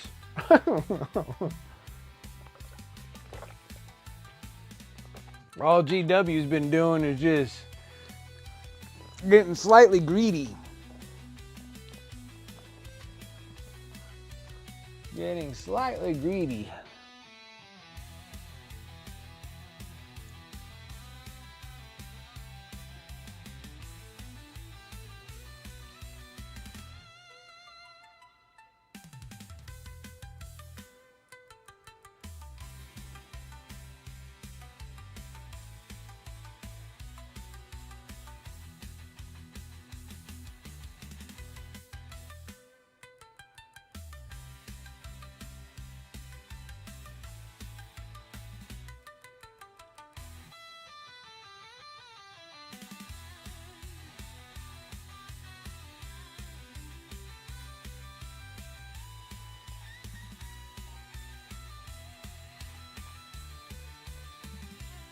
Yeah, they're a little unhinged right now. They're getting away with some things that I'm just kind of surprised. We'll see how it goes for the Battle Force boxes, but maybe they still got enough of that fear of missing out that scares people into getting them for those the new Christmas boxes.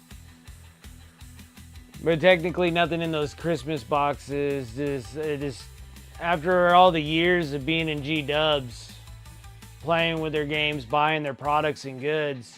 Like just last year Christmas boxes I felt was a little pullback from the previous year, and then this one's like half of what you get for last Christmas box. So I don't know. I feel like I guess they'll just keep doing it. Pretty soon they'll be like, here's 2 units for $250. Make sure you get your Christmas boxes.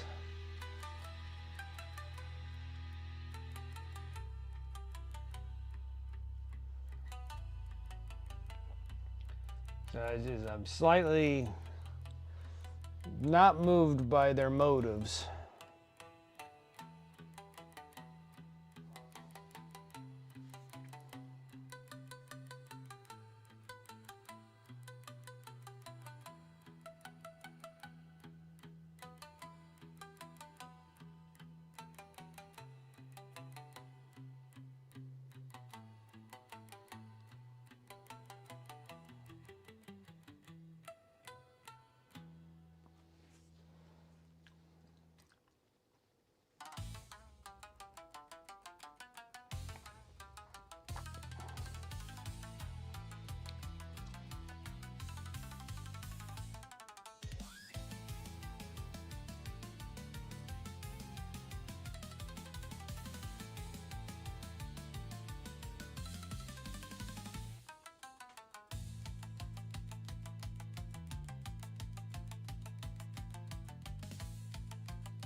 Well, the only thing I can only hope for is hopefully there'll be another,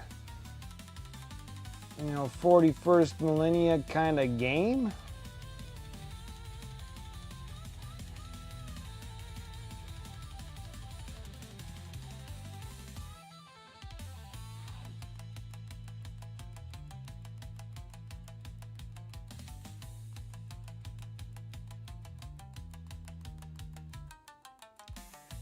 That'll eventually replace GW, because GW is starting to get a little too expensive to play.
Yeah, I'm not an expert either, but I feel like that once we start seeing people not buying as many of the boxes, or they're not sold out of these boxes, then regions, that I feel like there might be a business change, but I don't think they're going to change anything anytime soon. Not until the sales are not there anymore.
It takes forever to get these things to do what I want them to do. All right.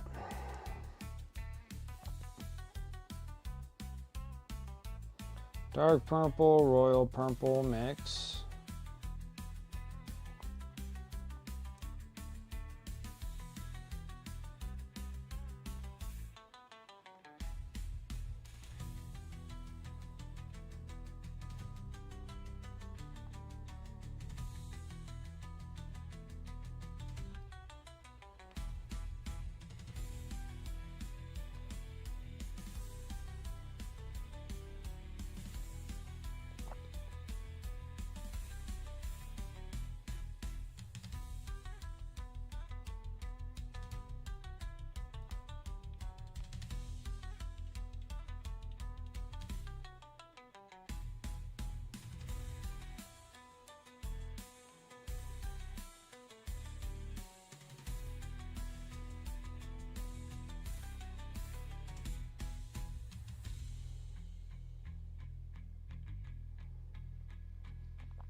Okay. It keeps them relevant as lore and tournaments. It's like, I mean, they have like a great game. They got great plastic. It's just that I feel like their pricing is just so high. They're getting like really stupid expensive. And it needs to like start going down in price. Like, I don't believe that these things gotta keep staying the price that they're at. I find them just super expensive. And then they keep getting like slightly smaller.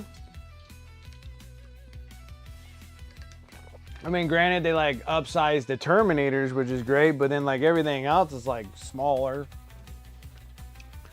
I don't know. Like, I'm just, and less of.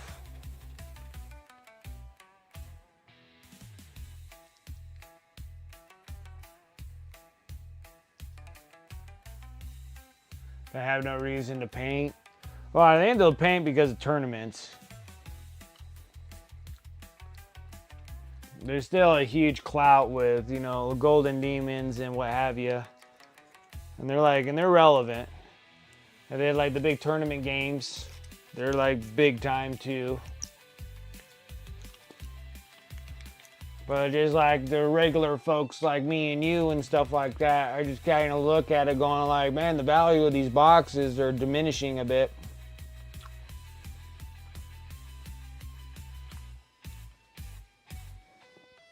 Yeah, it was like, and that was already from their raises of 9th edition. Like 8th edition was cheap. Like, you can buy like if you guys remember the Apocalypse boxes, like they were just massive boxes of miniatures. It was so awesome. And then the Battle Force boxes were like just massive amount of minis.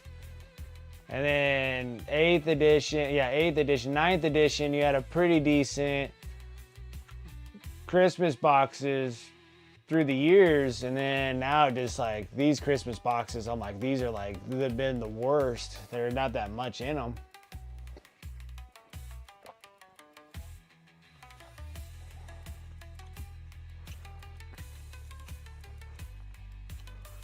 Well, I'm just saying, like, the Golden Demon will keep it relevant for army painters. The ones that are painting will be tournaments and stuff like that. Casual play will be whatever you got. I mean, pretty soon, casual play will be just 3D printed miniatures of your casual playing.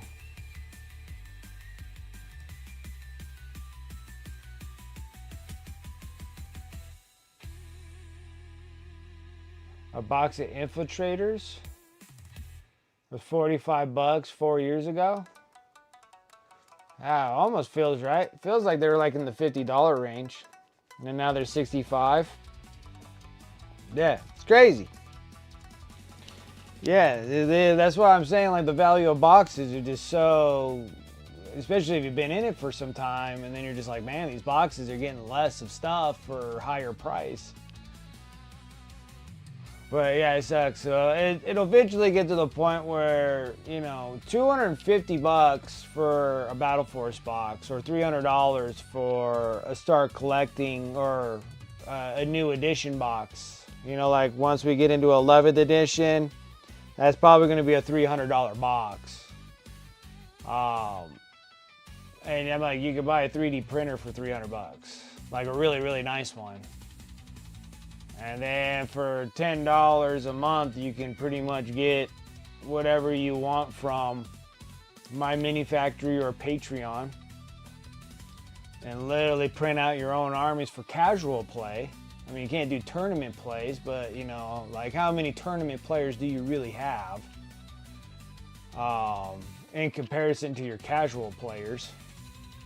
So that's where I'm like down to, where it's like maybe 3D printing them is probably the best way to go if you're going to casually play.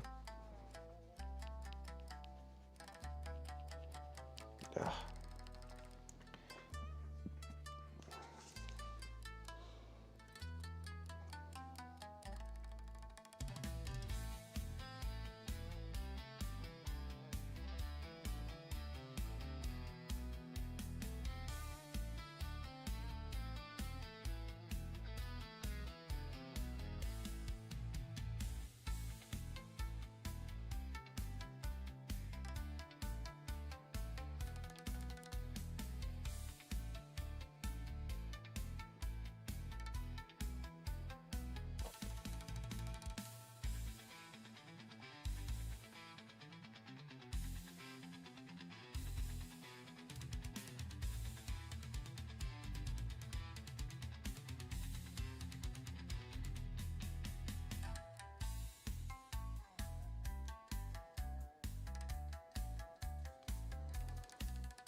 I still feel like this part needs to be a little brighter.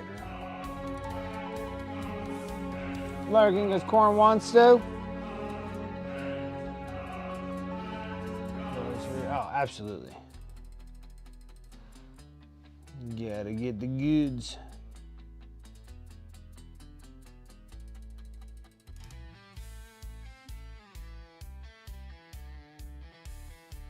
I don't want that more brighter right there.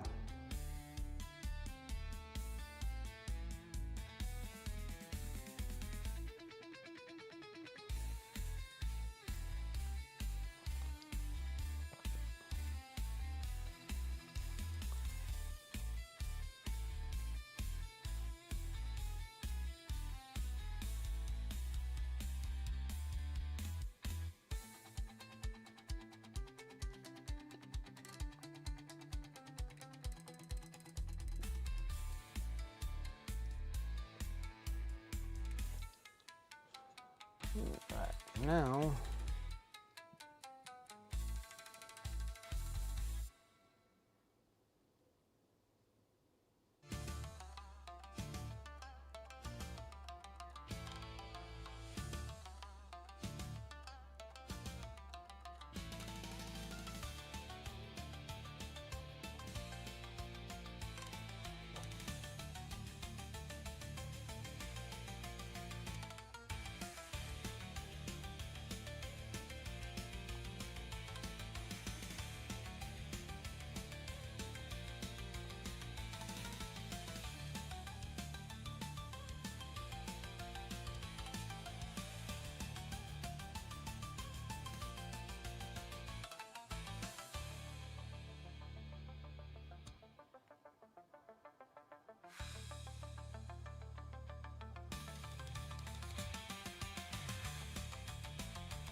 I was just fuzzing lines.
I'm painting off camera always.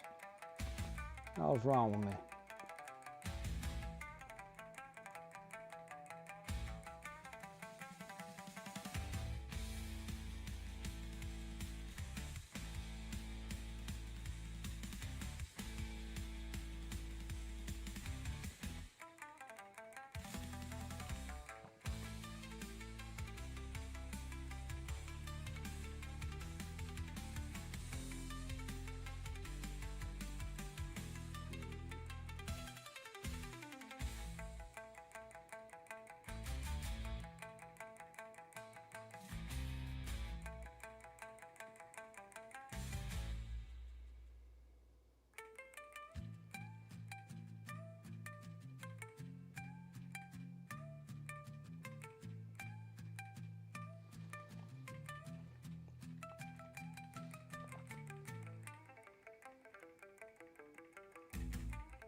A little better now.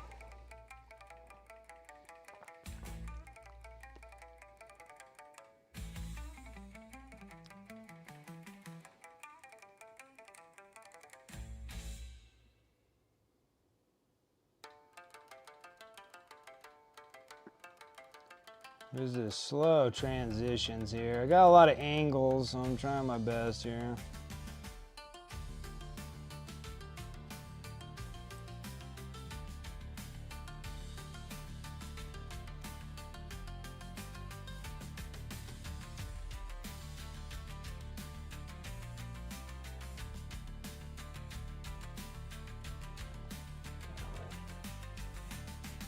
That's a wee bit better.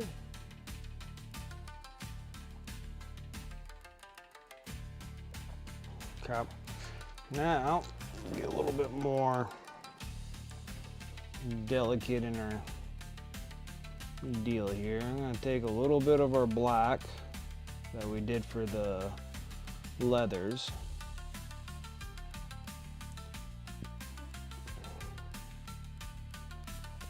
Add a little bit of that bright ivory to it.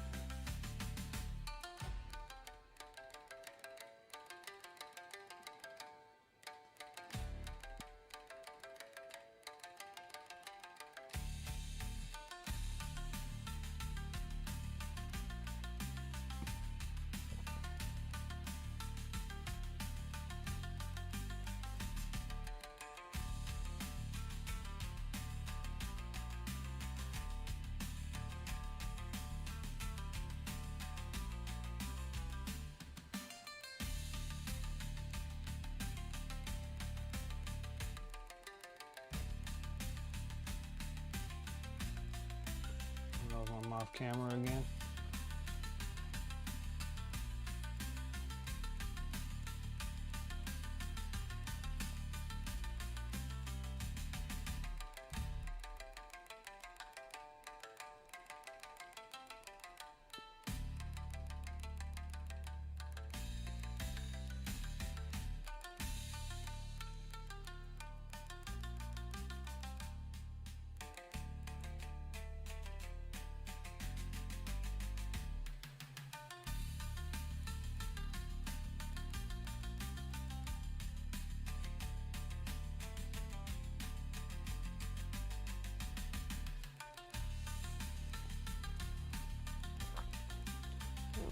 I like it.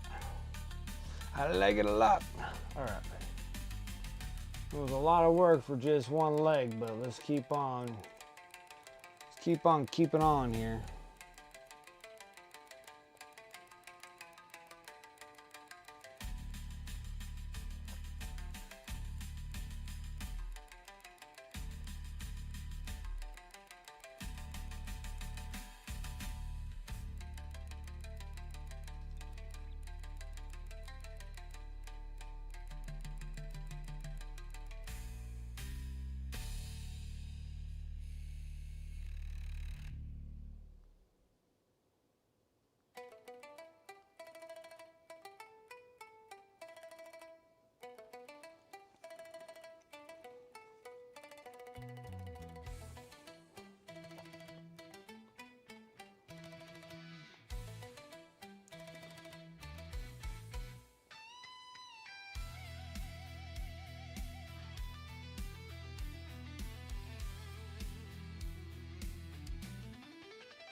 Glazing and glazing and glazing.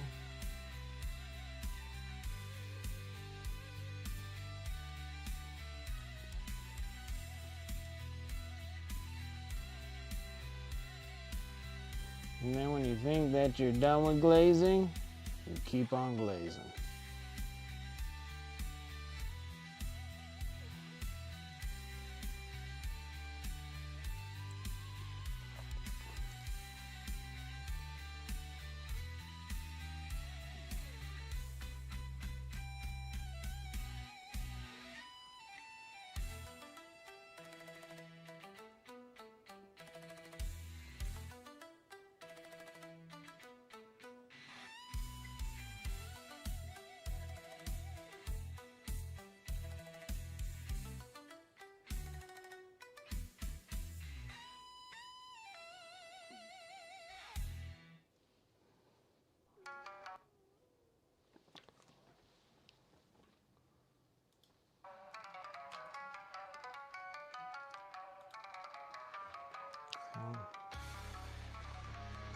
Never have the patience to glaze properly. Yeah, it's still not done. I still need more glaze coats in this thing because it's still not transitioning good enough yet. Yeah, the patience is for real on these things. Like, no joke.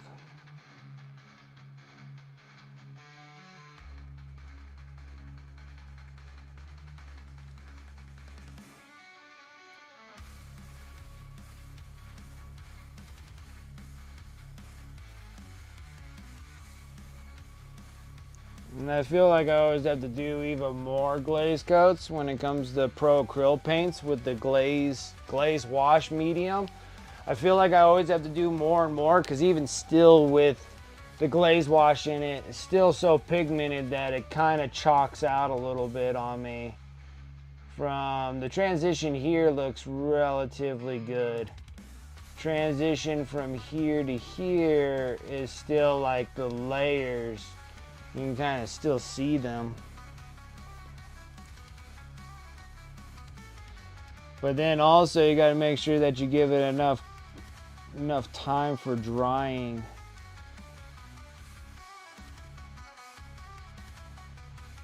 You got to give it time to dry. And then sometimes you'll start feeling like it's not glazing right. And that's because you're not giving it enough dry time on it. Even though that you're putting them on very small little layers, but they're still like soft and still not like fully like cured hard, like cured dried. And sometimes you'll sit there and kind of overwork it a bit.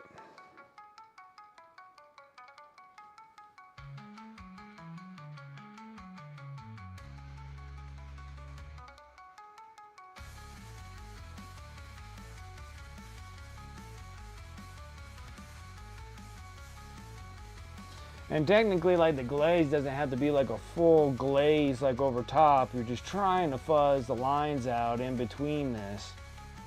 That's all that is required for the glazing.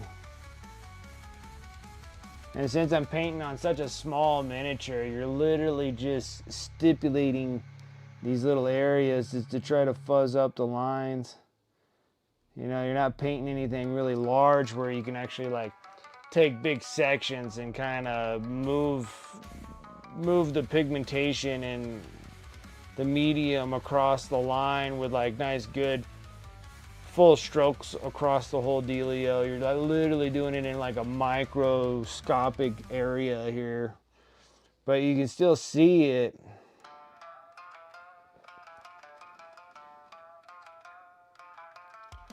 And that's why I can see why a lot of artists go back to airbrush and hitting certain spots with the airbrush.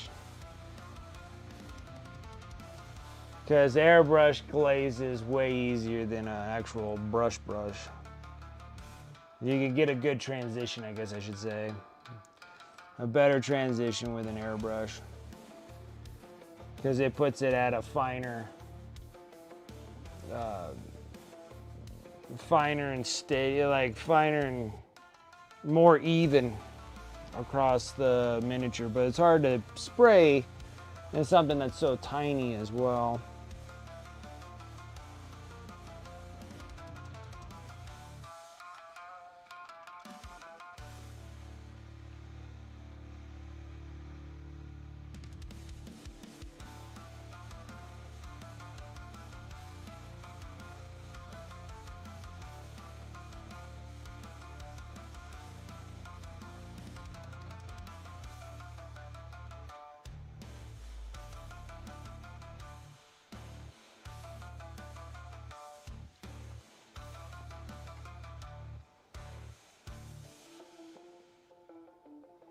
Oh, that's friggin' fast. What is it, a grocery store like right next to your house or something?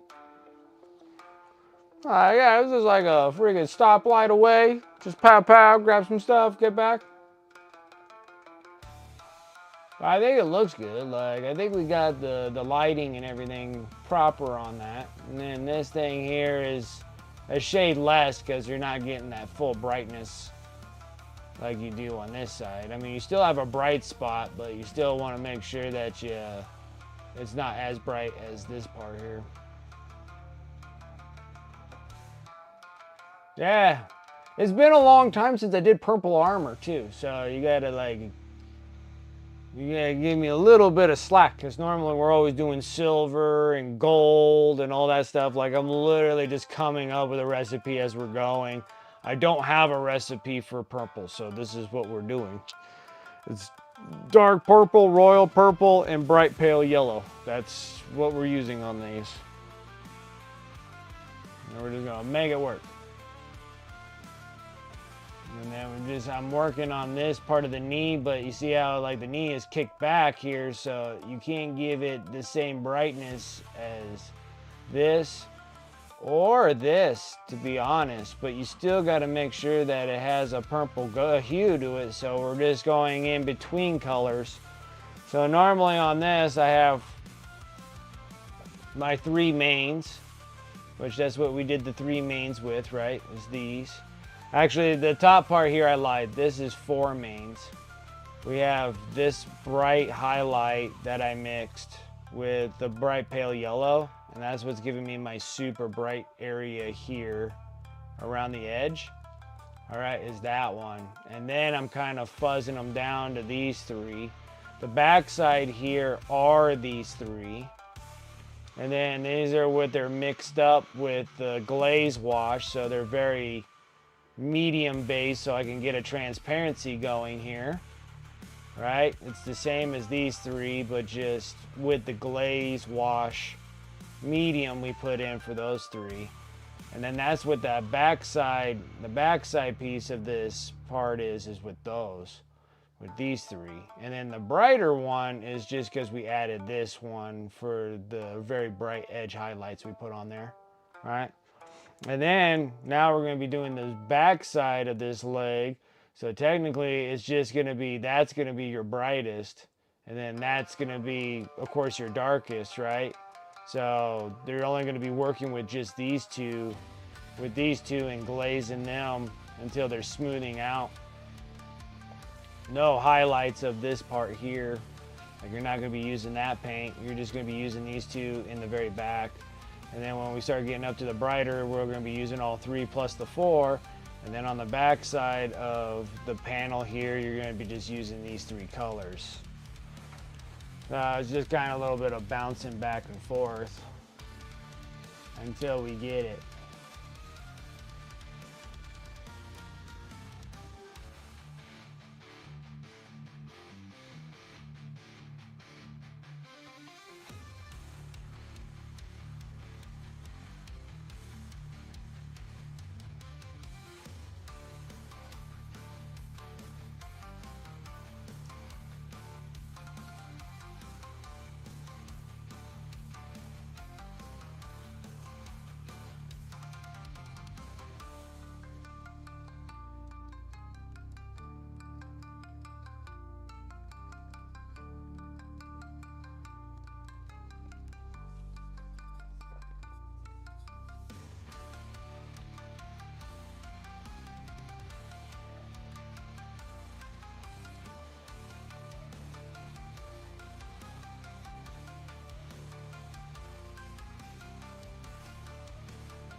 And then again, it's a lot of that working too much.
The stick tag is moving and my miniature is also.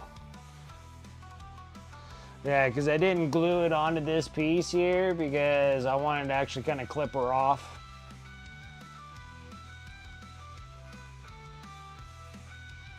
Yeah, I watched a couple of the new seasons. I watched a couple episodes of the new season of Witcher. I don't mind it. I think it's just, I don't think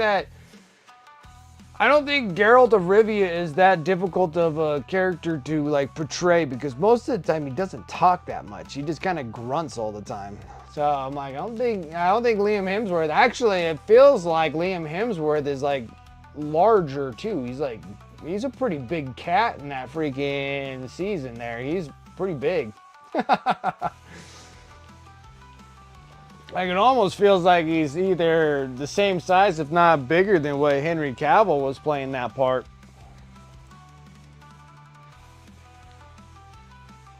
Yeah, because I watched like the first two because they kind of did like a little bit of flashback to kind of replace Henry Cavill's part with Liam. And like the big fight scene with like the Vilgefortz or whatever that wizard is, and they like redid it with Liam Hemsworth instead.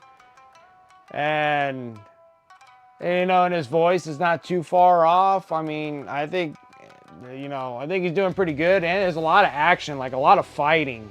Like he's just there fighting all sorts of peoples.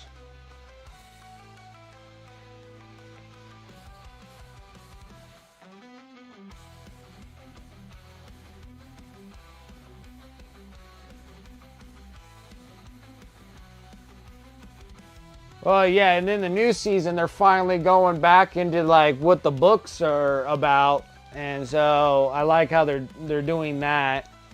And that works out pretty good too. So I sit there, I'm like, all right, this thing's like kind of coming along a little bit more. But I don't think Liam's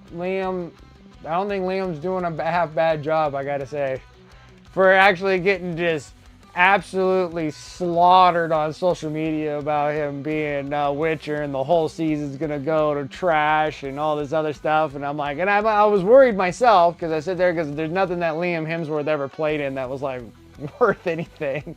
So maybe this will be his restart, refresh, get Liam Hemsworth actually into the fray, I guess I should say. Yeah, I need to sit down and start watching it. But then I can tell you what is really good now. I've been watching is the Terminal List, Dark Wolf. I think it's Dark Wolf or Lone Wolf or whatever it is on Amazon. So you have the Terminal List movie. I think it was a movie. It could have been a TV series either. I can't remember, with Chris Pratt. And then you have like, I think it was a movie. It was Terminal List movie with Chris Pratt. And then they have that, oh, I forget what that actor's name. He's really good. If you watch like American Primeval on Netflix, he's in it. And it's like, and that's a fantastic season. It's just a limited season. So it has a conclusion, nothing that has to add on to it or anything. It's a fantastic show. And he was excellent in that. And then now he's in Terminal List. Lone Wolf or Dark Wolf or whatever it is, and I watched like the first 3 or 4 episodes of it, and it's like, it's fantastic. It's really good. I'm like, oh, that's so good. That one's really, really good. I really did like, I like that one. I can't wait to finish it. But everything that I start, I always have to wait for the wife, and we always have different timing of when she gets off work and stuff like that. So it's always hard to watch the seasons. But I need to finish up The Witcher. It'd be great. And finish up the Terminal List because that one's really good too. And then I got a month worth of Peacock, the streaming service. So I can finish up Twisted Metal Season 2, which I finished that up. And then there's that, there was another TV series. And I thought that was really good too. And I can't remember what it was called. And I can't remember who the actress is. And I thought she was wonderful. It was a good show too. I watched that and that was really good. But I have to watch all these other ones because I have to wait for the wife for all the main ones.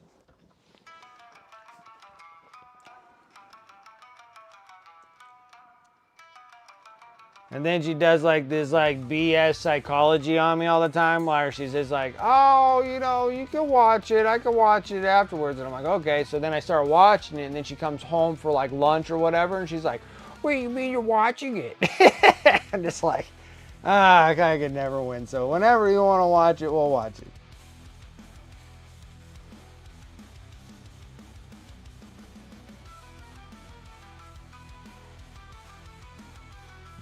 We're just gonna have to keep glazing until that turns right.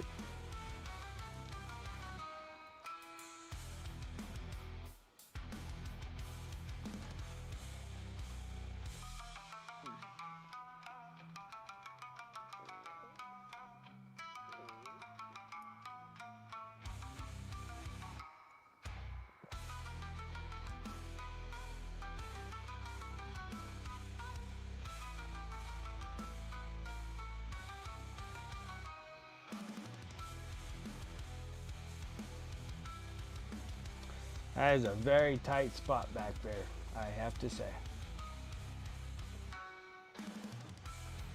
It's like we all do. It's like you're like, oh, I could just watch it on my own time. I'm like, okay. So I start watching it. Like, I can't believe you're watching that without me. I'm like, oh my gosh, you just told me that I can watch it without you. And then it was like, I didn't mean it in a literal sense. So then I don't know any other sense than that.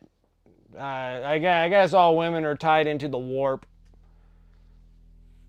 All women are part of Zinch and freaking the foreseeable futures or whatnot, and that's what they tap into because I can't tap into that. I can't tap into that. That makes no sense.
But then, like, she's not, like, fully vested into animes and stuff like that, so I can get away with watching some animes. She'll get on and she'll be like, oh, what are you watching? And then she'll, like, make a mental note or whatever to watch on her own behalf. She doesn't give me a bunch of crap for it. It's just when I watch, like, main shows. That's when she gives me a bunch of crap for.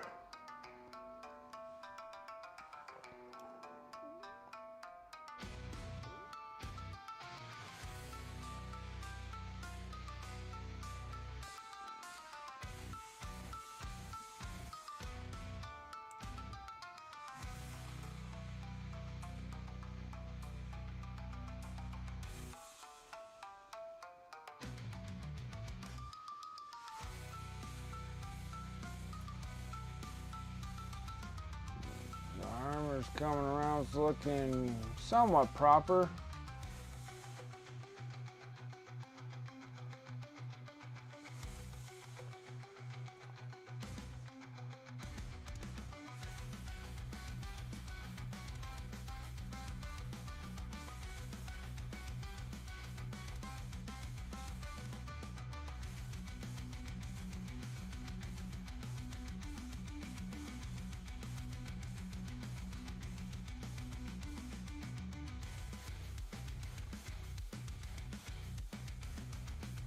What a pain.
here.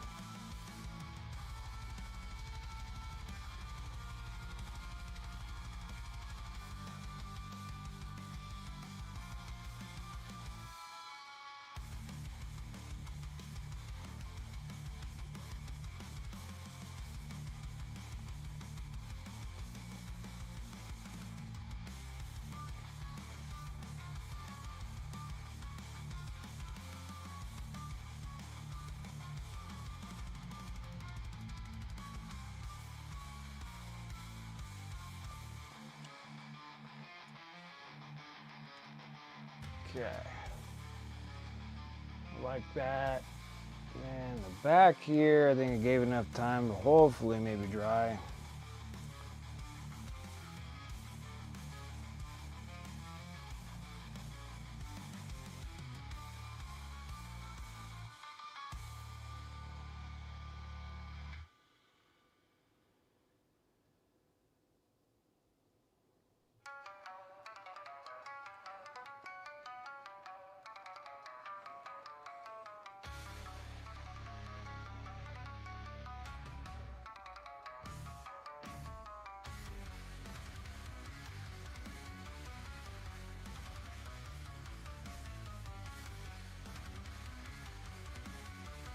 Yep.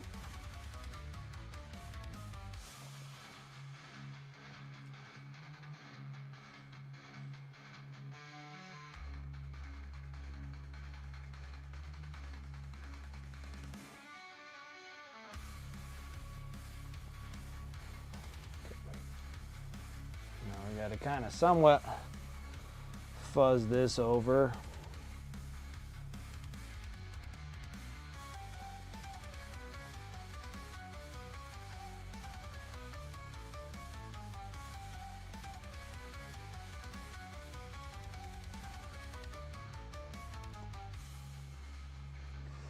Oh,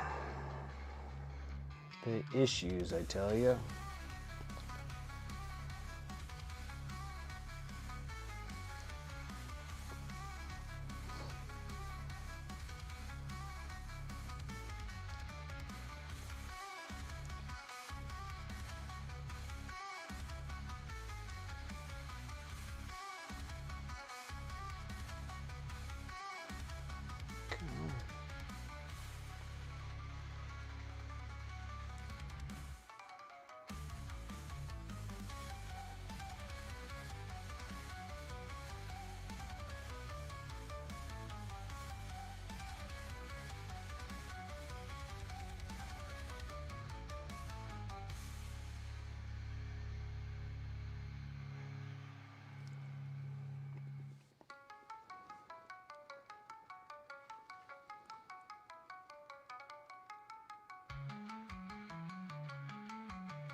Okay, now let's see about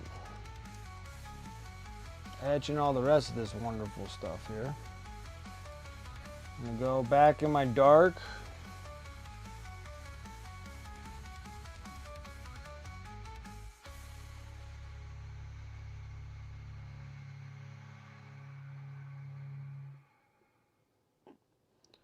Worst part is I feel like that's all gold.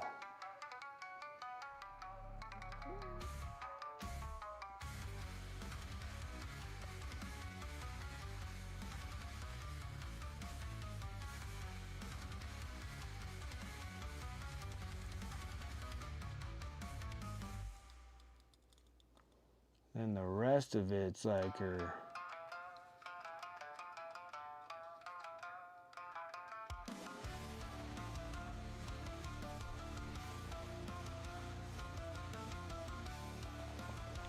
see, the thing is, it has like a crazy blend on what the heck is supposed to be what. Now, I thought maybe the rest of this is actually her flesh color, but I don't think that's her flesh. I think this is part of the drape down here, so.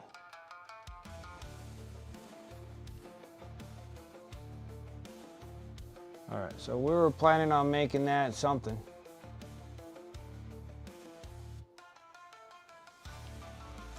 Didn't I have like a really cool... I don't think I have a black red, do I?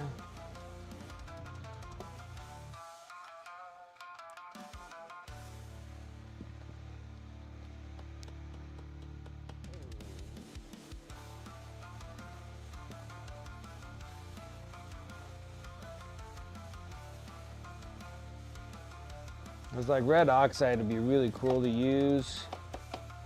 But I think I need a black red, and I think I have a black red.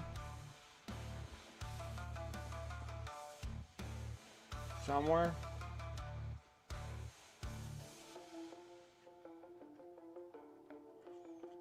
The new Tron was not good. Too bad they could have done more. Oh, that is too bad. I always liked Tron. With Jeff Bridges.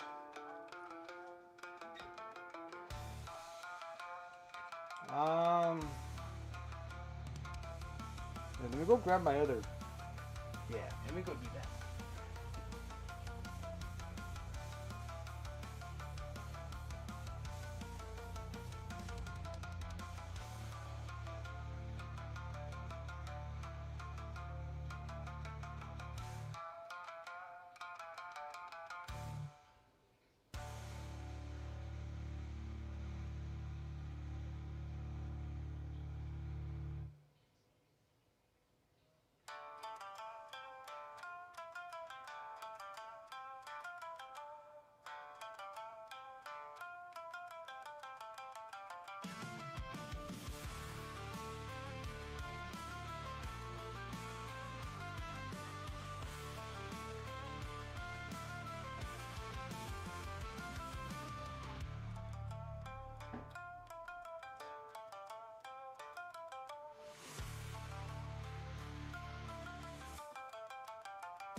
I think I might use these AK colors.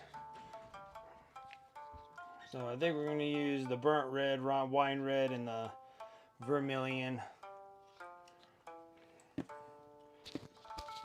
So let's go ahead and color that in so we can have that. And then I'm not going to worry about the red oxide. Okay. So we're going to sit here and do burnt red. Because I was like, I have burnt red. I just didn't know where the heck I did with my AK colors.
I think this will be the first time I'm ever painted a Daughters of Cain miniature.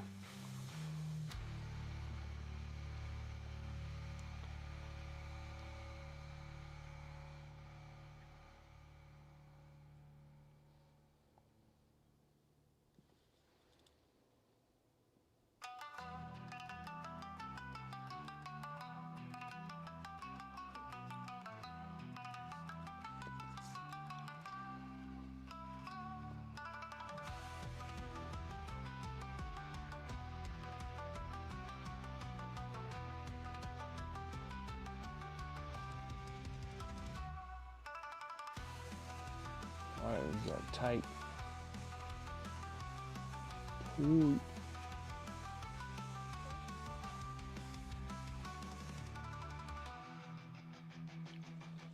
I need some of that black too.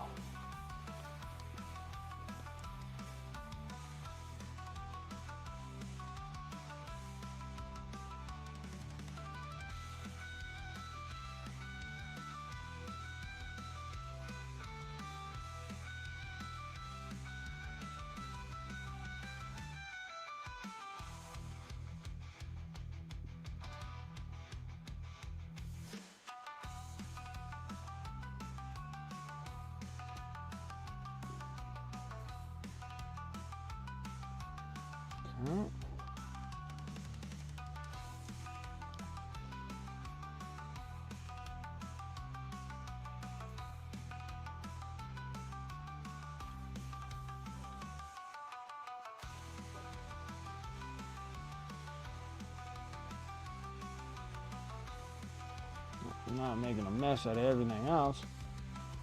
That's not good.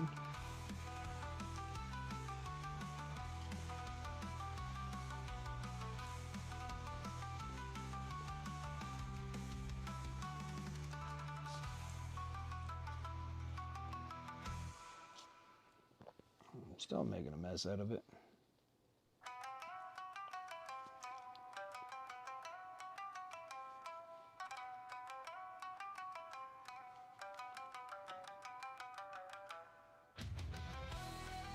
That sucks.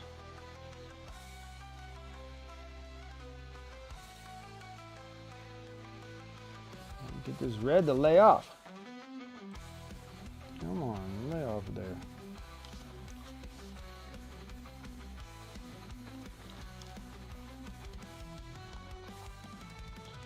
You get the reach because the model's so tiny.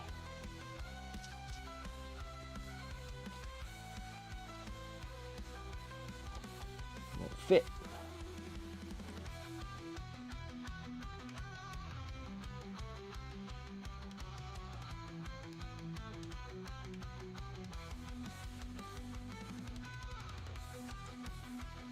Boy, that was a pain in the butt.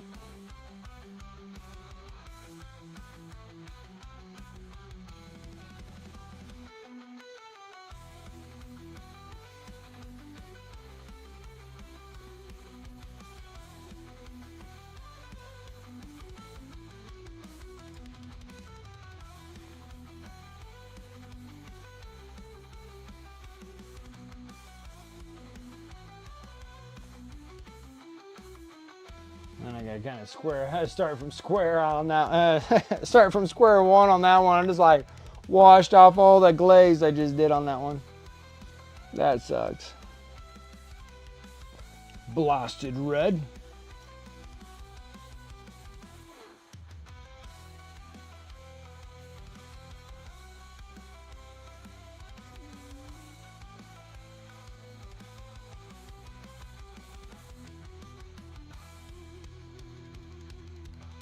See, now it looks like all of this down here is part of a fabric. That's what I originally wanted to get to.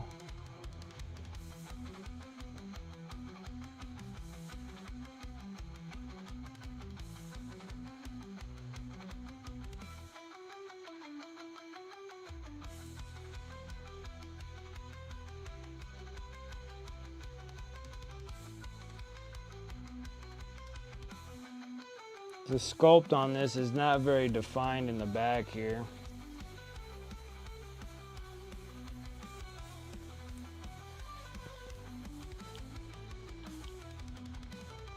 up, Antifreeze? How you doing?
Here you going, Krause. I tried to pull off the little hairs off the models. Oh no.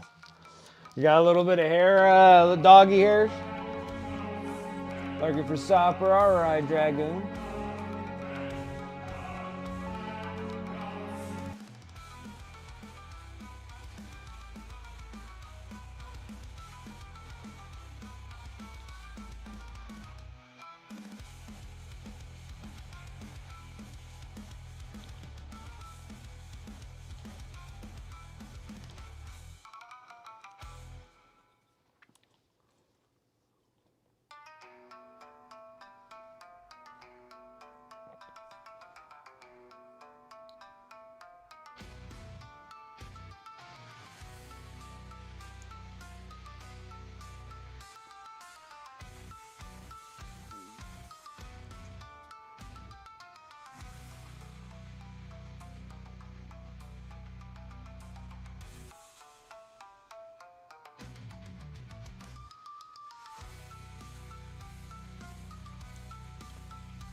Yeah, I only had just a few kids myself. I never really get that many kids anyways. I normally do it just because it's fun.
Alright, there. Now I got a relative block fill in there so I can actually see what the hell I gotta do with all the rest of this stuff. Still working on this armor. Trying to get it to where we want it to be.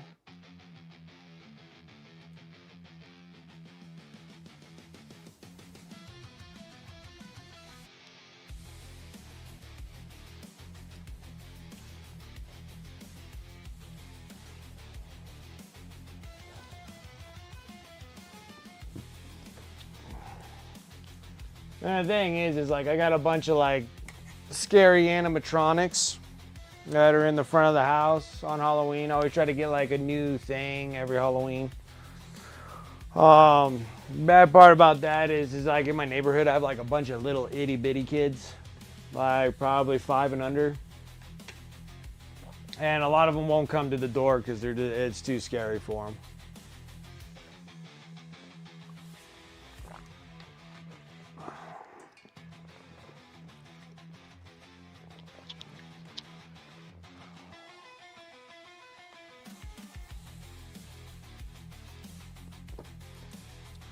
So I gotta wait till they get a little bit older, and they'll probably come to the door a little bit more.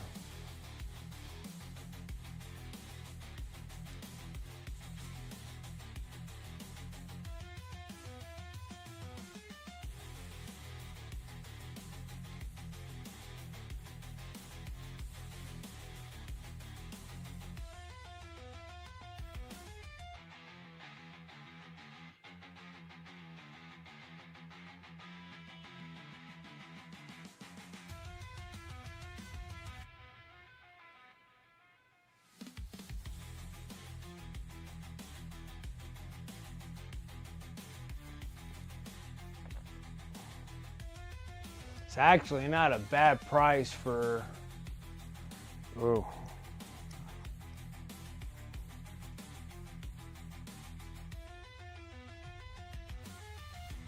That's not a bad gig. $135 for combat patrol box of the DKOK, because I think I need one more of them.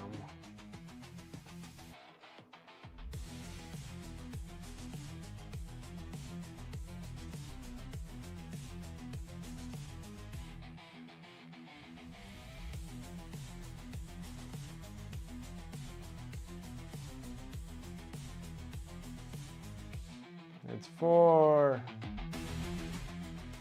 this one. No, it's an online thing. Cause like a GW price 170. Discounted price is normally like 145 or something like that.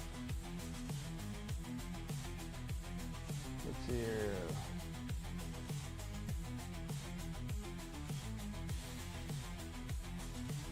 $550.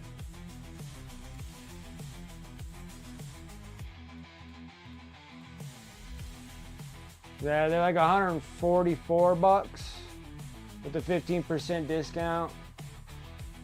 And then they're gonna give it to like 135 for it. Because it gives me more deathcore riders and it gives me these cool little dudes that I don't have. And regular DKOK guys, because all I have is just the kill team dudes. And then I was like, I already have like enough of these dudes for days. So it might be like 135 is a pretty, I feel like that's a pretty good deal. That's free shipping, so I don't have to pay shipping. I gotta pay taxes though, so I'll probably put it back up to at that $144 box.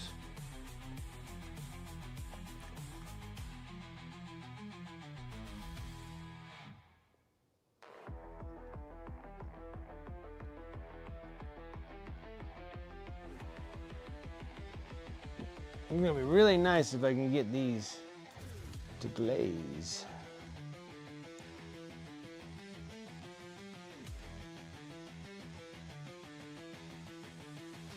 Would be nice.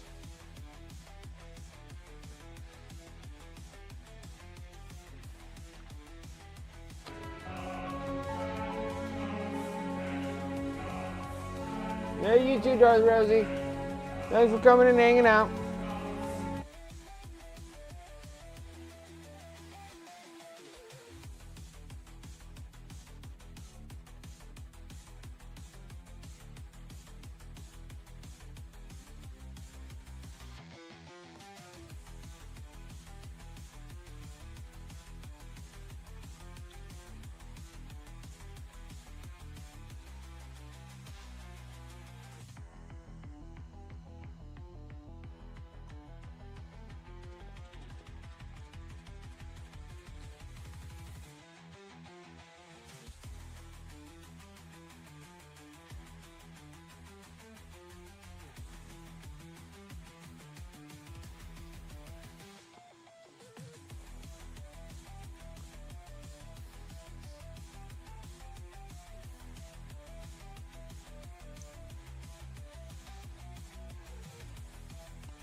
Pop her back off.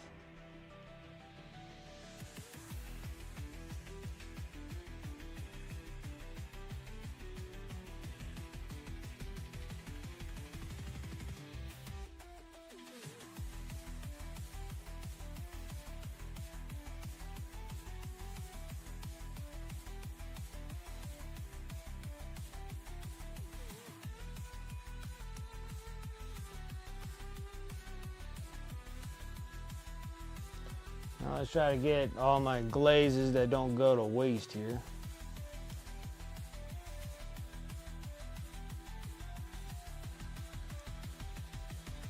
There's like 1,000,000 glazes.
Dark glaze. Sitting here just glazing it up, baby.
I'm gonna have to make some more glaze.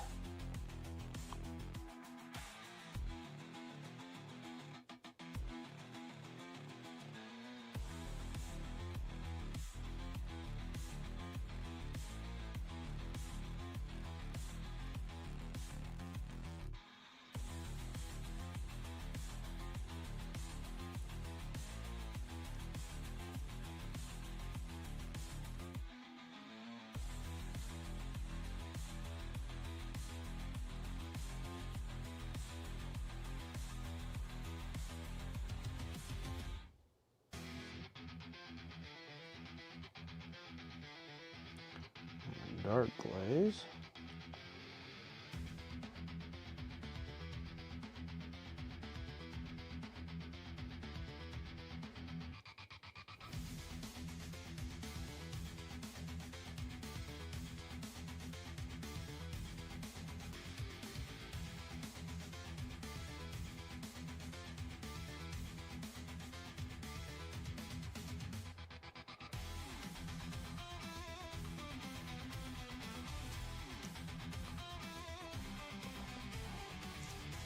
Let's give that a minute to rest and see if we can work on some more other parts here.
Valorant? Thank you so much for that follow. Appreciate it. How's it going?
Back into some glazing.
Well, pain. It's just because they're just tough spots.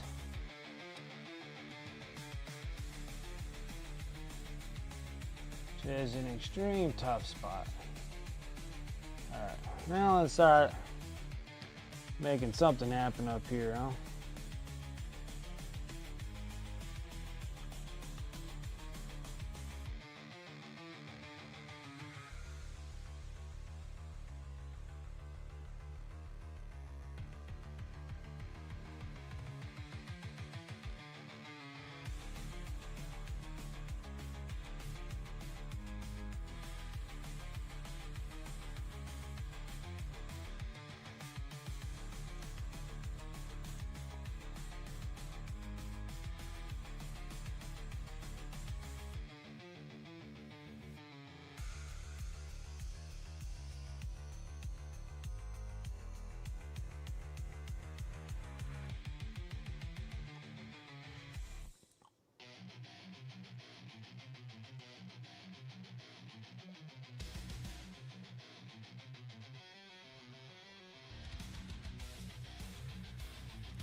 Oh, that's not even the highest. That's not even the highest peak we got going there.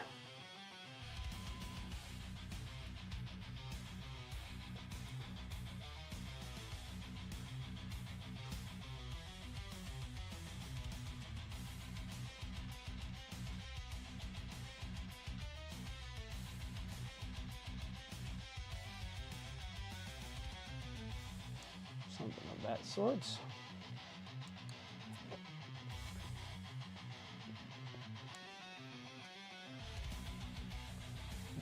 into the mid-tone.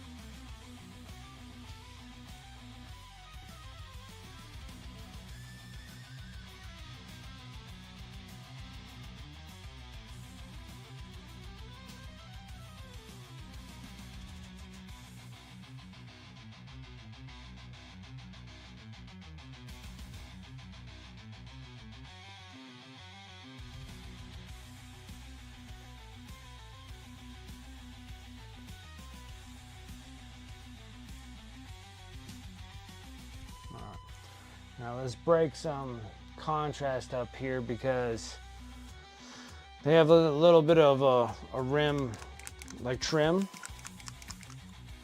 Nope, that's not what I wanted. Where did you go? Where did you go?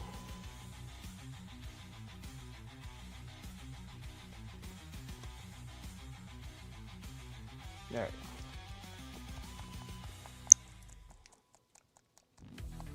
I'm gonna use a little bit of Gobby Brown.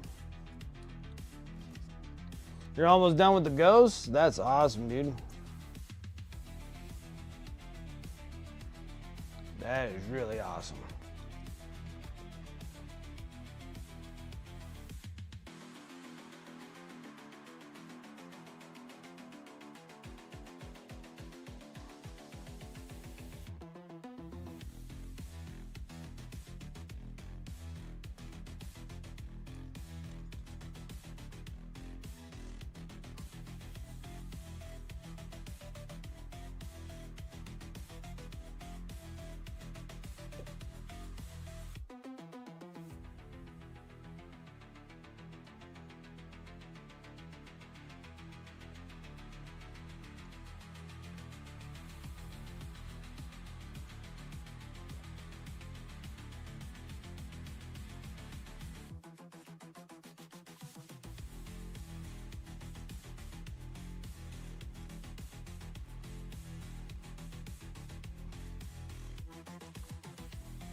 Alright. So now we kind of got lined up a little bit. Alright. Now I'm going to go into like some really bright highlights right now.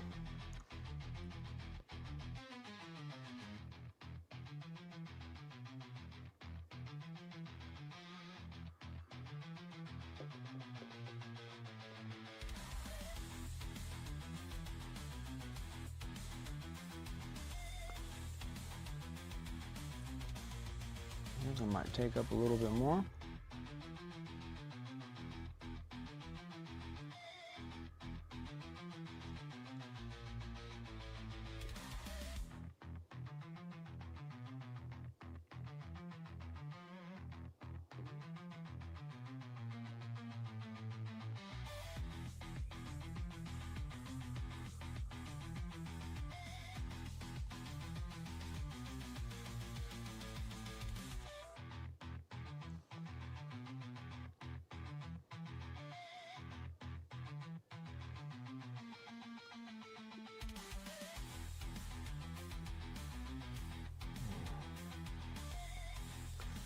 And this one should be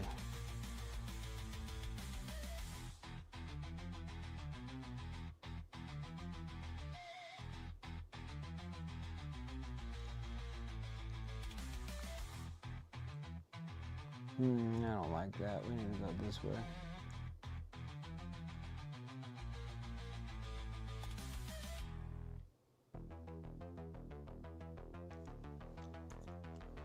I'm gonna darken this one up.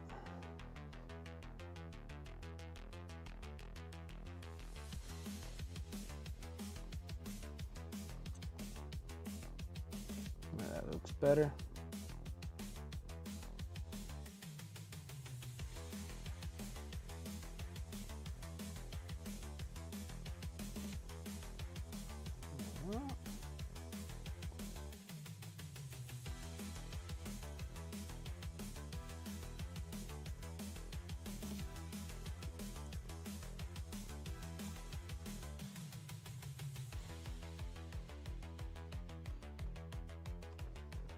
Something of that sort.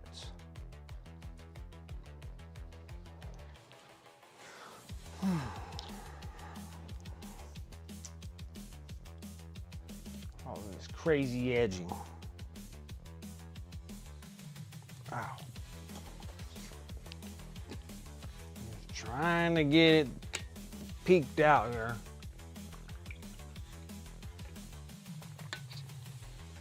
It's hard because you're only using like just a itty bitty bit of this armor to just try to get the flow right, you know? Just a little. I want this other gum.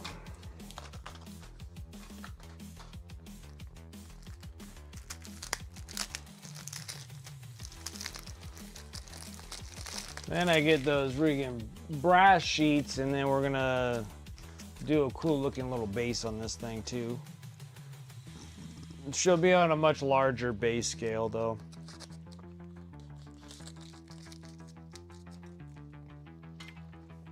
I'm thinking like at least a 50 mil base.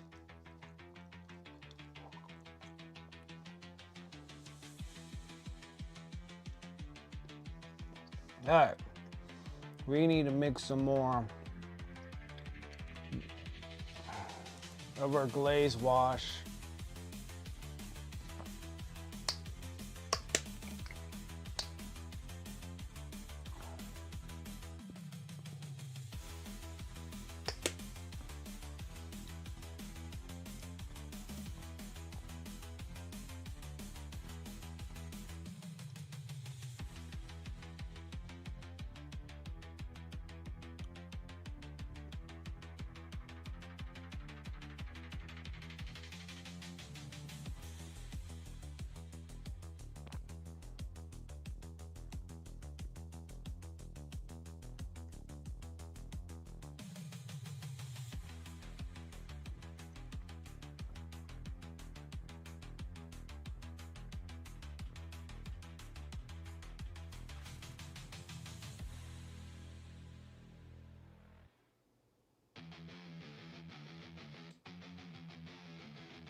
Okay.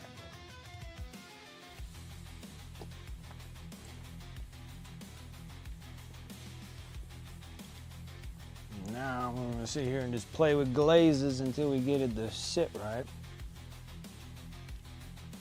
I'm going to my bright glaze.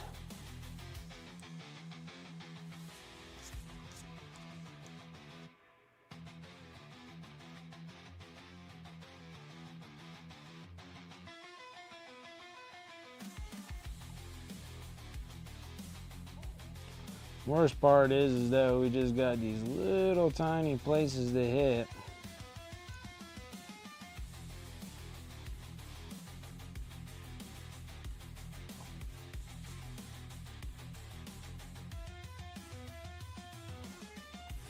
And it's just a bazillion layers until we can get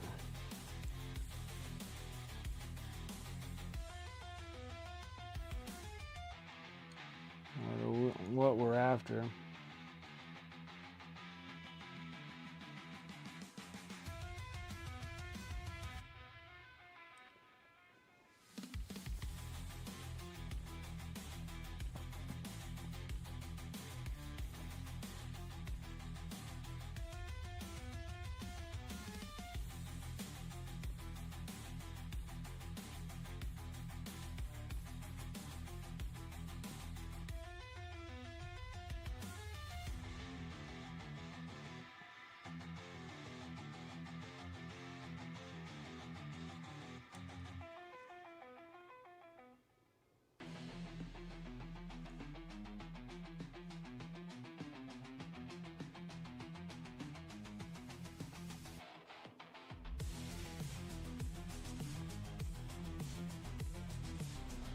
I think while we're waiting for this stuff to slightly dry, we're gonna have to go up into these other parts here.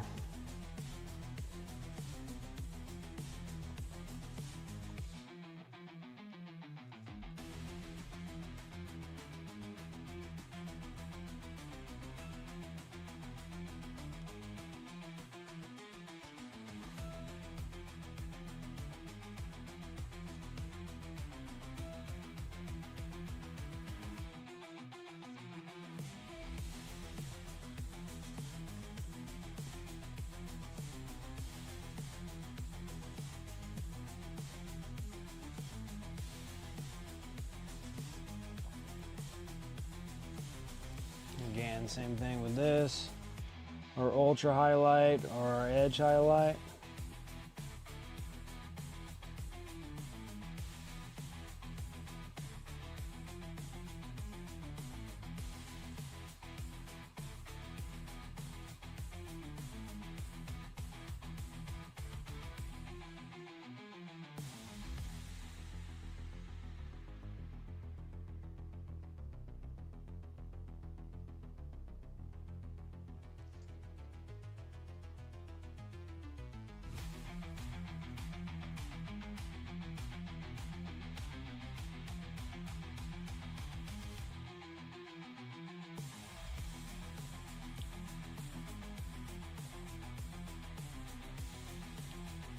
This one here, we're gonna go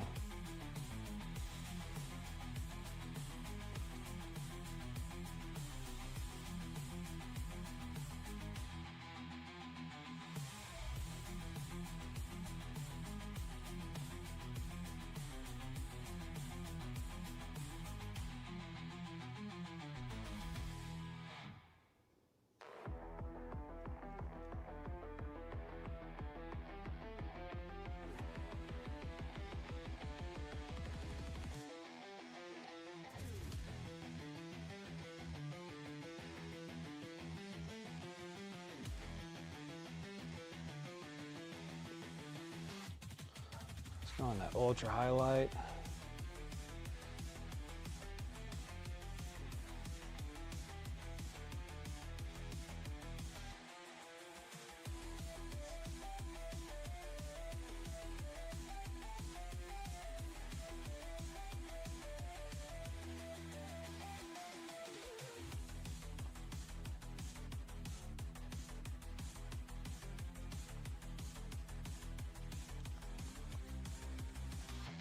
Okay. Now let's get back into glazing again. I have to give it some spot treatments here and there because there's not a whole lot of armor pieces on her.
Bugs in my room. Little flying little gnats.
We got AC Miniatures coming in with that raid. Namara, thank you so much for that follow. Appreciate it. What is up? Oi, oi. Hey, how's it going?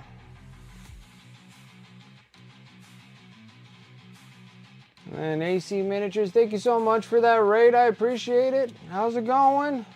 How was your stream? Not exactly sure what you were working on. Hopefully you're working on something badass like you normally do, because AC Miniatures, if you guys over on my side have not been following AC Miniatures, make sure you do, dude. He's a legend. Urgood? I don't even know how to say your name, my friend. I appreciate that follow though, thank you. Urgood Spiel?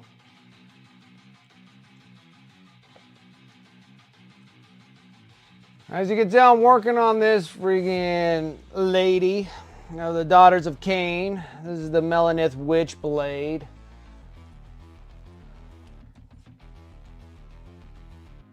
See, our good spieler. Okay. Alright, got it. Oops, caps, no worries. No worries.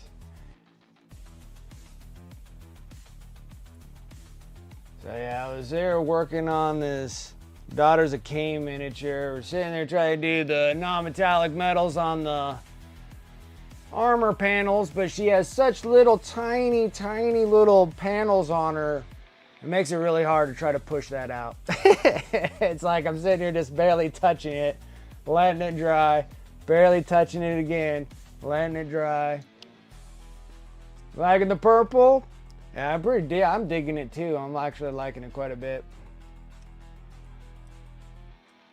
And then she is attached here, but we're gonna cut this part all off, and then I'm waiting for some brass strips of pieces. Absolutely AC, man. I bet you had a long stream, I believe. I think you were streaming before I started, so you had a nice long one, man. Absolutely, go get some rest. I appreciate the raid. I'll keep everybody entertained, but I do appreciate that, man. Thank you so much. And you have a good evening.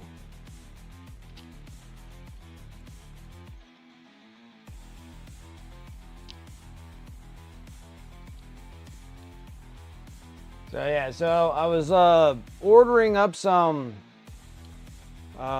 brass, like 0.1 millimeter like sheets, 0.01 millimeter sheets. Like they're like really super thin. She almost looks like an assassin, anyways, with her little shurikens and whatnot. That I was gonna get the brass, and we're gonna kind of fold those up, kind of like they're like draperies. And then kind of have it where it has like a bar with some draperies, and then she's gonna like fly right through it, like chka, like there'll be like draperies on both sides, or like right behind her, like some draperies with like a window, and then have it where like the draperies like moved out of the way on both sides, so they kind of fold open, and then she kind of like hiya, throw a shuriken in your throat. So. She is pretty neat. And I just been on this slow glazing, man. So I was in here, we're working with royal purples, dark purple mixes, and then to get the brighter colors, I was just adding some bright pale yellow in the mix. Because I'm working with pro krills, they need a little extra love on there. Because you can water down pro krill as much as you want. It's still extremely pigmented, and so it just doesn't glaze properly. I guess that would be the proper word for it. So I have the Pro Krill, I have the glaze wash medium that I actually put into the paint so I can actually try to fuzz this out properly.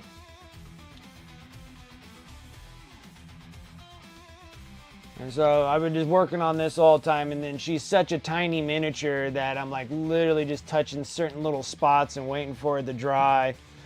BSing a little bit, talking about some things that are going in on our lives, what other things that we're working on. Other things I've been doing is trying to get finally back into having a 2,000 point army of 40K. We were working on back onto the knights again. Here, I'll back up, show what I've been working on. So we have our knights. I was doing them in the Blood Angels theme. So all my armigers and stuff have a little shield on here. This one has like a little angel. And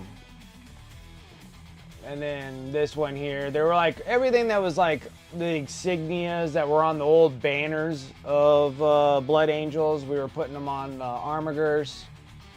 Right, and so we're trying to get a 2,000 point army up, and then I was just talking to everybody how we just got some more armigers done, and literally just the rules changed, and so now we got to make some even more adjustments. So like this one here, this is the Canis Rex because of this cannon looking thing here. They're all magnetized, so we can change whatever we want on it and stuff popping off of them like usual. But yeah, so this is the Canis Rex, and then we always do some form of a mural on top of the knights. I have a Castellan we did Sanguinius on. This one here has Dante hanging on there. What other stuff that we were working on? And then I was working on adding more armigers to the list, but then finding out that I can only have 3 of each one of these things. But now we figured it out that I just need to have the right detachment and I can have more armigers. So that was my bad of not understanding all the rules. So now I got these ones. These are painted in black and red, so we're gonna go with that Death Company look to them. And so we have 2 of these ones done. So now that kind of completes my nights truly, but then we got one more big night that we're working on.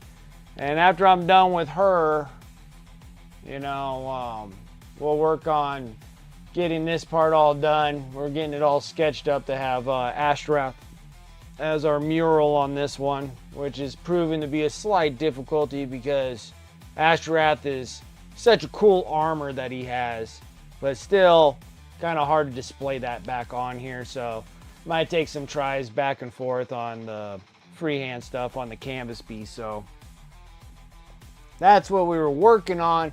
And then we're starting the new month of November, so I got to get this piece done for our end of the month ender for our sub appreciation prize wheel dealio. So we're sitting here working on this, and I'm trying to get myself back into competitive painting again. I was doing lots of just blocks and blocks and blocks of assembly line, finishing up armies, big old 2,000 points and more.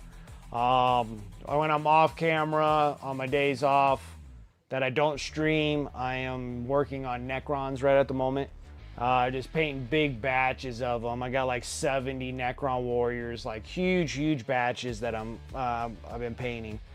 Getting those all done and throwing them over on my eBay store. I'm only going to keep a few of my armies now. I got a little too crazy over the handful of years of streaming. That I'm like, oh, this would be good content, this would be good content, this would be good content. And then I find out that I'm just buried. And then I'm just like, all right, let's rethink this process and see like what armies we want, what armies that we don't want, and then don't wants are going to go over. I still want to paint them because I love all the miniatures from G-Dub, so I still want to paint them, but I just put them up on eBay and sell them off in big bulks of really good tabletop quality miniatures. And then now I'm doing like a miniature a month of getting myself back into competitive painting again, so that's why we're working on these ones and getting myself back in the rhythm again, because I got some ideas of going for like golden demons and stuff like that. I went in 2023, but now I'm like going to start working on getting some really nice quality miniatures and stuff into trying it again.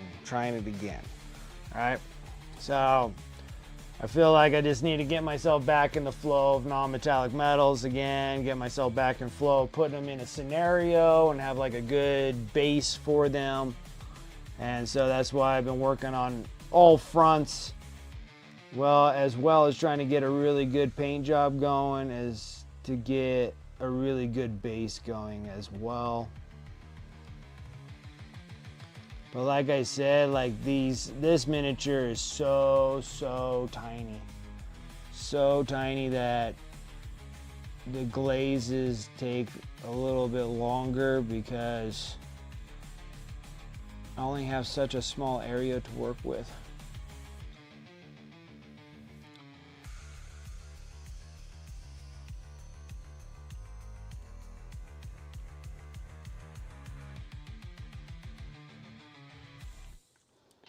And like I said, they're very small window, very small little amount that I have to do. So I'm just kind of like stipulating the brush in there just for a little bit of strokes, and then most of the time it's just kind of waiting for it to kind of fuzz out. I needed to dry so I can keep going at it.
Now you can see kind of the harsh line that I kind of created from the first one right there.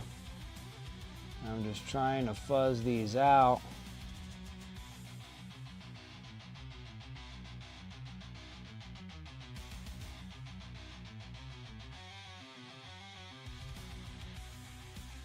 But like I said, you don't have a whole lot of room to fuzz out.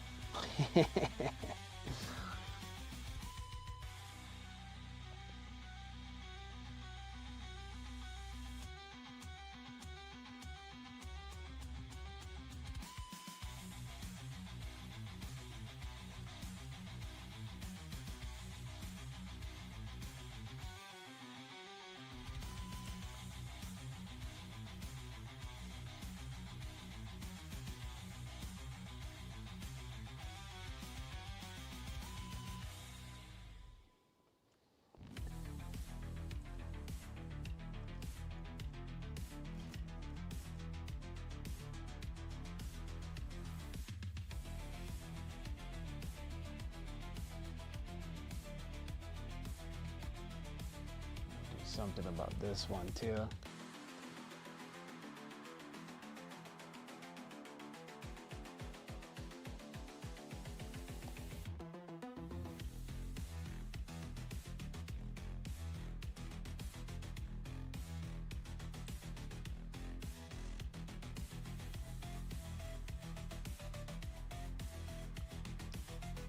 Which doesn't look quite right.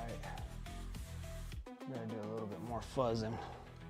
More fuzzing, guys.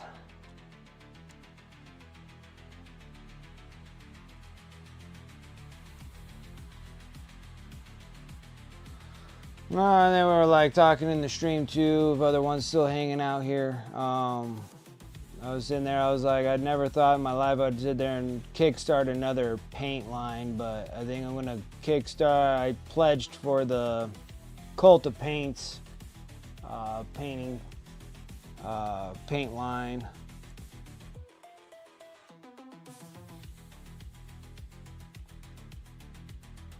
Let's see how well that works for us. Almost there. It's just like a little bit at a time, and then all of a sudden it starts fuzzing out.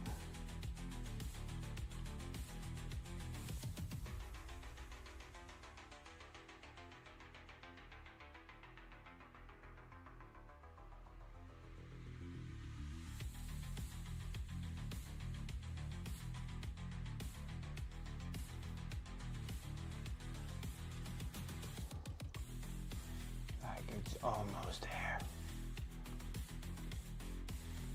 Just little touches here and there, and then they finally start buzzing. Start blending.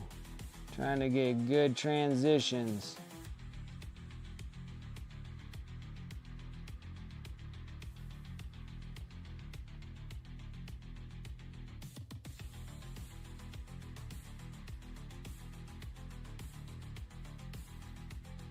And it's funny too, because you got to give it time for it to dry. Even though that I'm painting like super thin with all these glazes, it looks right at first.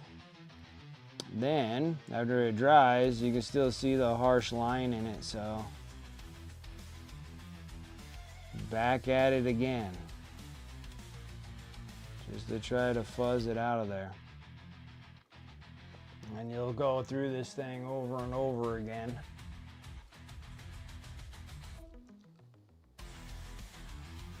And I think I also get like the snow effect, you know, where it's just like even snow blind. You stare at it for so long, it looks like it's good.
make this one a little, maybe we should do this. Whoop. Let's not get other colors mixed into this. I think I want to go this way.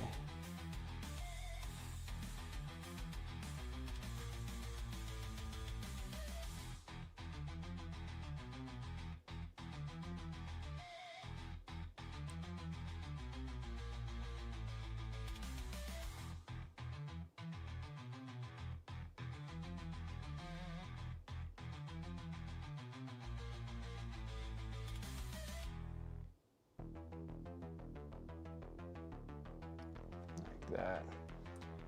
That looks better.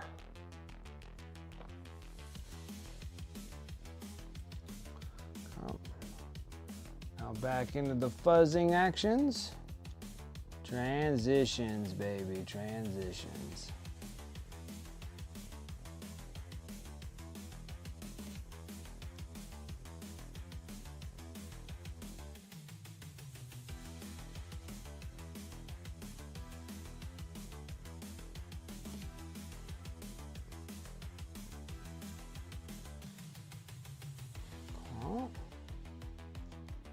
We're so close.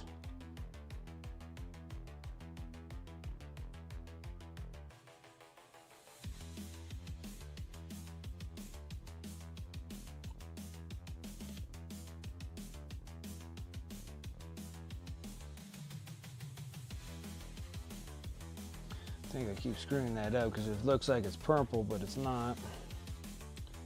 This part here is supposed to be all gold.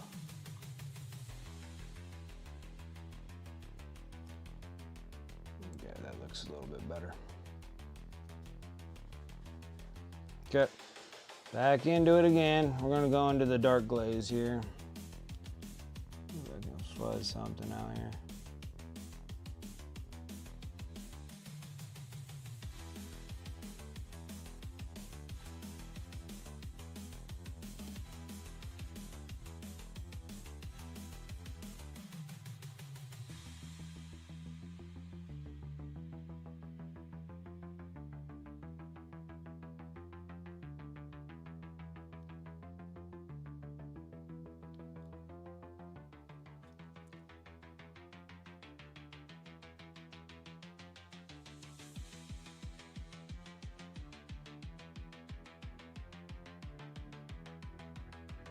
Am I off camera? Sorry about that, guys.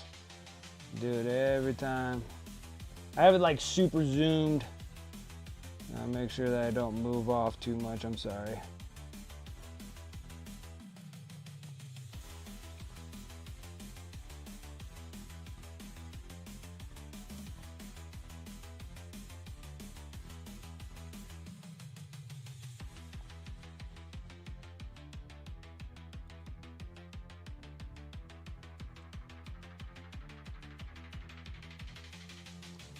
I might have to give this thing a rest.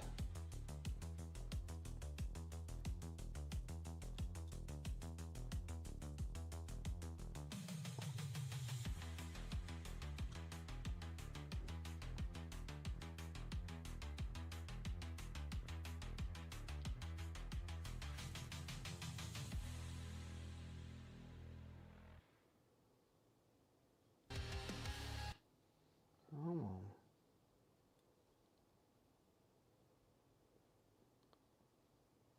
You to fuzz just a bit. All right, let's give it a minute before I start tearing this thing.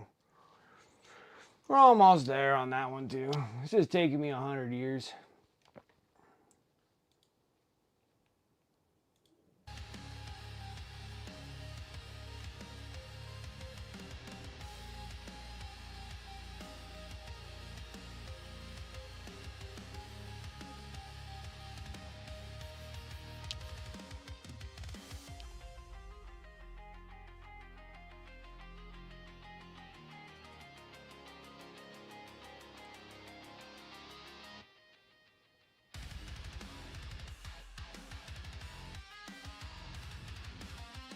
Almost there.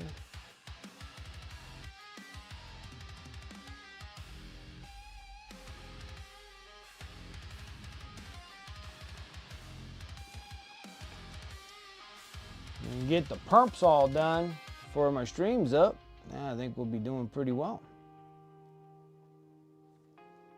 I think I'm gonna have to introduce some more dark.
On into a mid-tone glaze.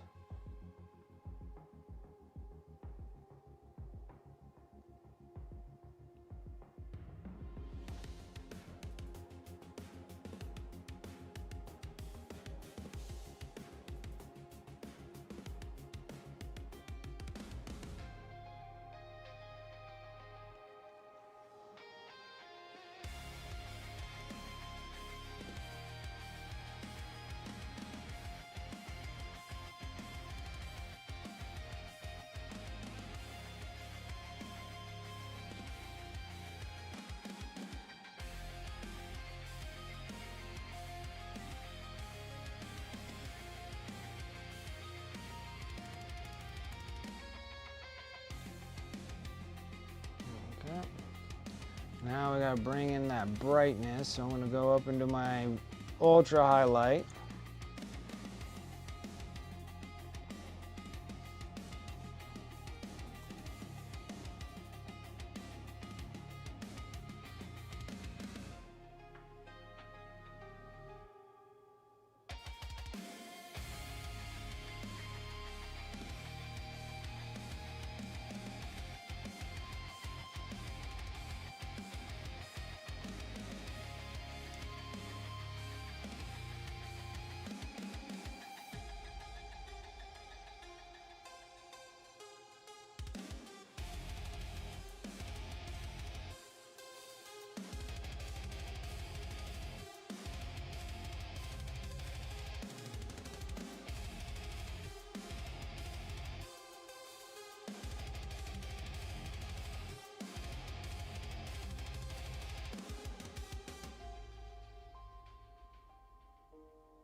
Alright, back into glazing again because I need to fuzz it.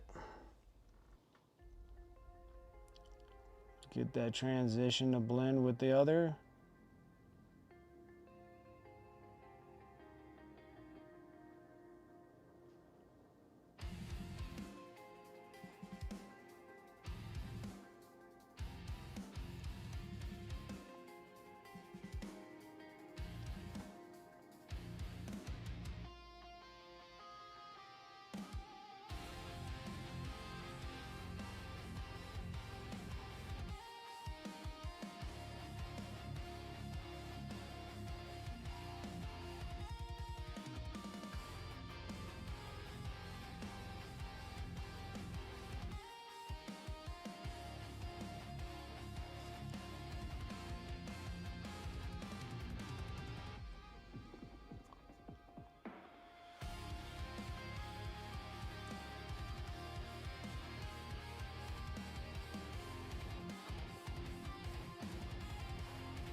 I'm gonna leave that alone for a minute.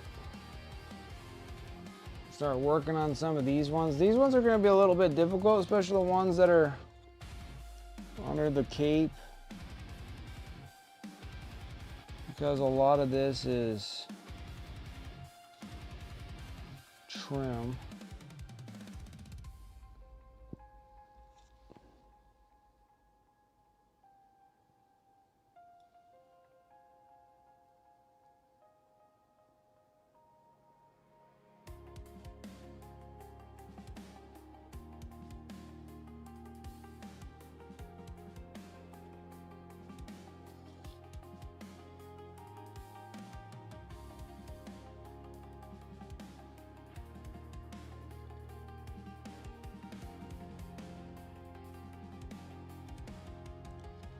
There really isn't a whole lot to really do on these little shin pieces, or the little forearm armor pieces.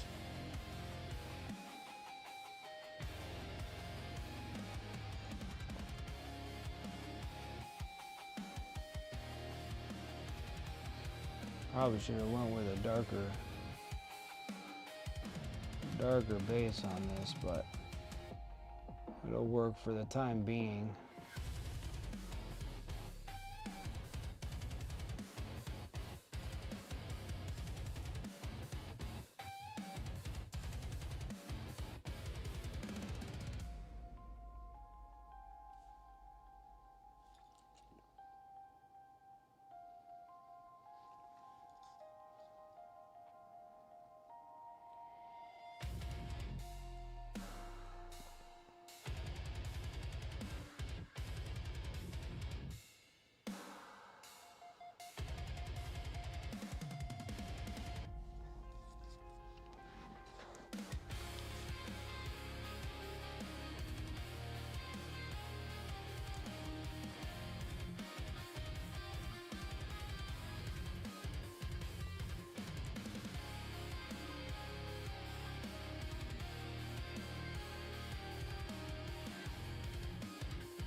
Cap.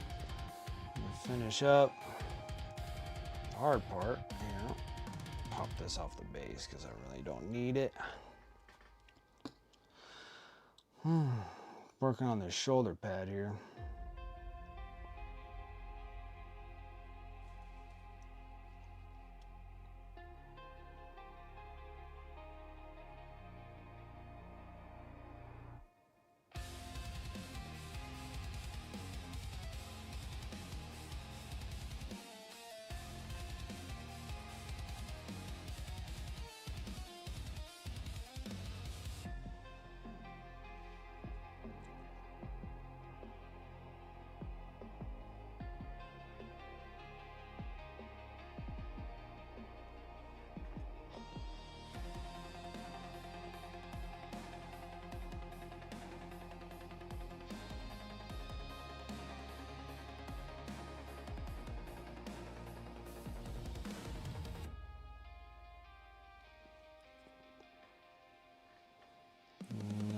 Dark color.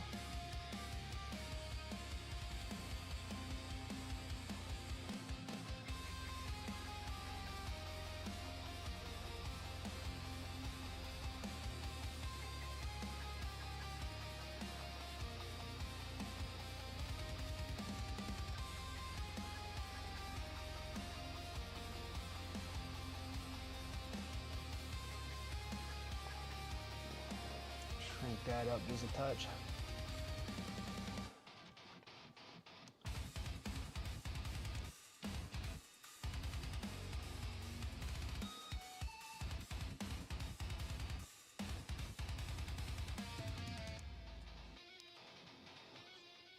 Dark one again. I think I want this to be dark.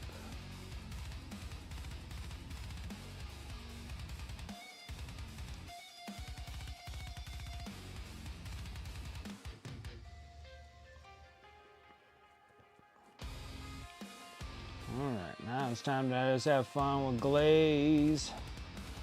Glaze for days.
I almost feel like I should shade all the way up there. Sometimes things just don't want to work the way I want them to.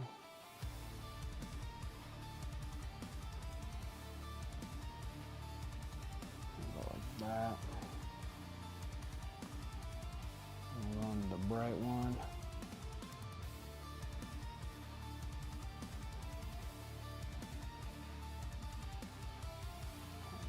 I'm gonna go mid-tone. Like this.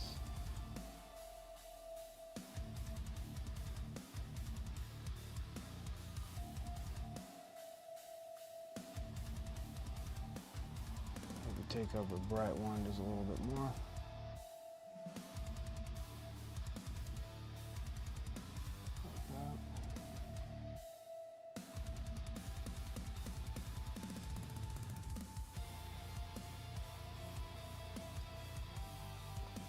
One goes into mid-tone.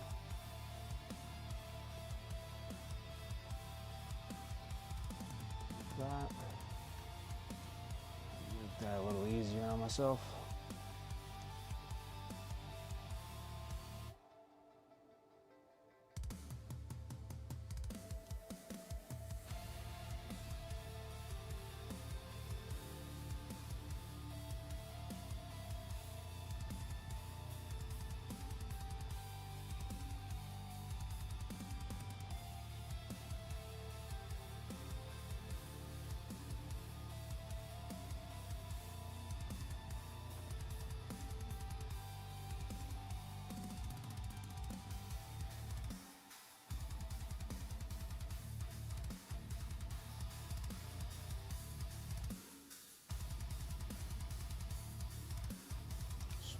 Smokes.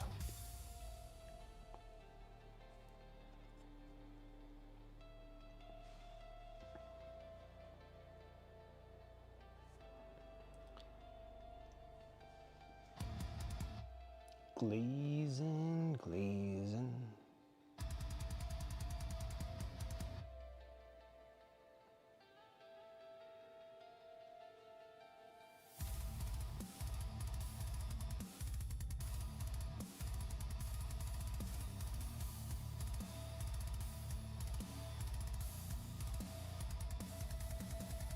ultra bright highlight that we made.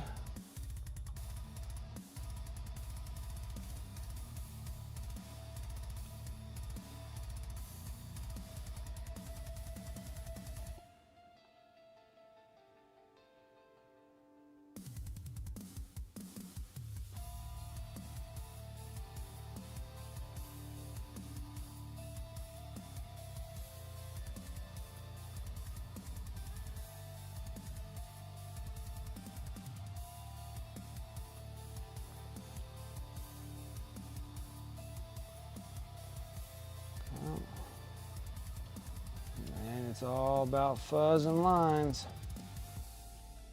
Fuzz it till we make it.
here.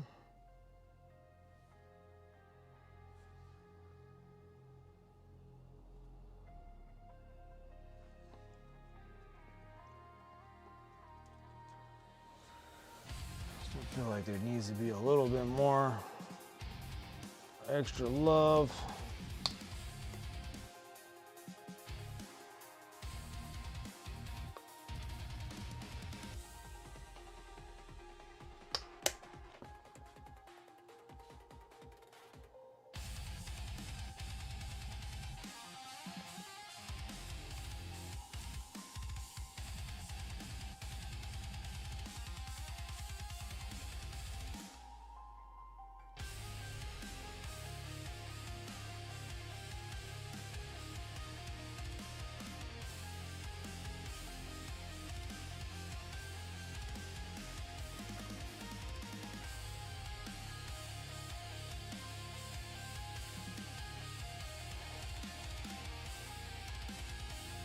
Yeah, for the new Death Watch, the Death Watch kill teams, they're really neat looking.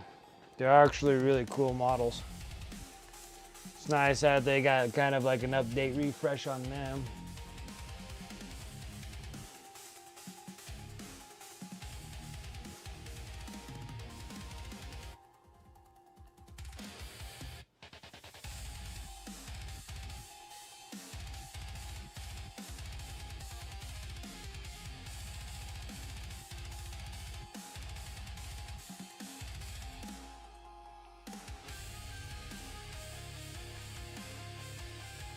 I'm pretty sure that's what it's going to be. It's going to be a 5-man group in each one. That's what it looks like to me. So I don't think there's anything too special about it because it doesn't come with any extra terrain or anything like that. So I can actually leave that alone. It's actually been kind of weird. What's been really weird is that like GW keeps announcing these things and I'm actually not that excited about getting them anymore. I've been excited about getting GW stuff for years. Just recently that they've been kind of like, not really.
Trying to get this thing to brighten up a touch.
Perfect fit in the cup there, huh?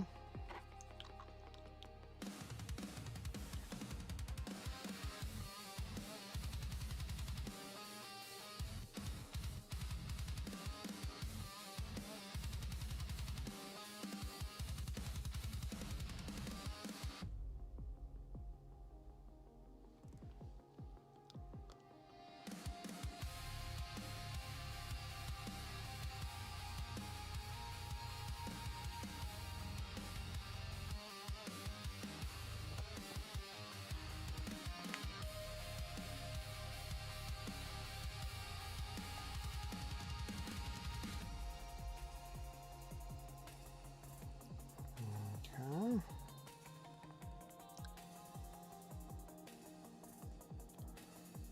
One more time with this ultra highlight that I got going here.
Come on. Need some flow here.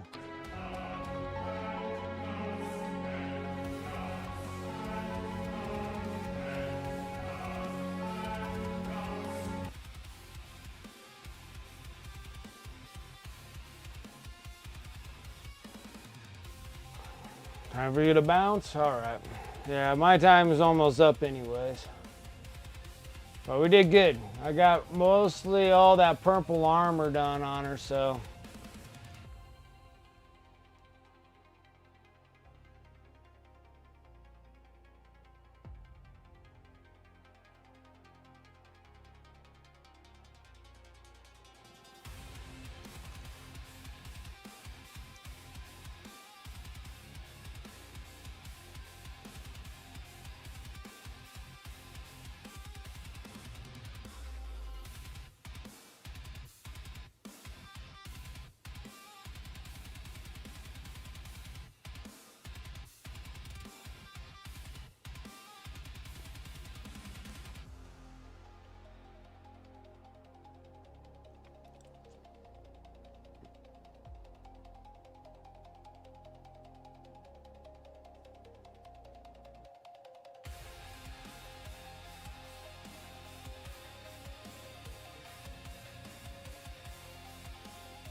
That looks much better.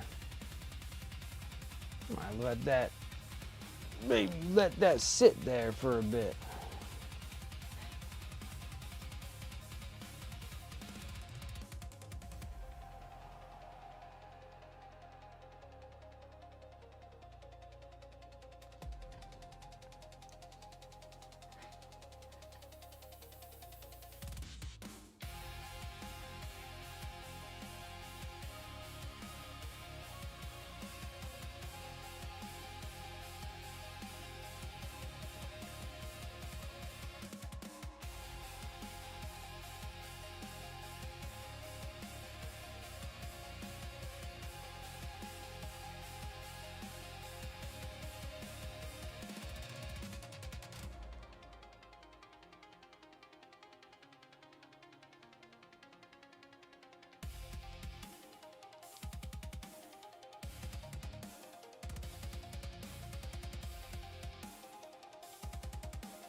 There's a lot of layers, but we got it up there.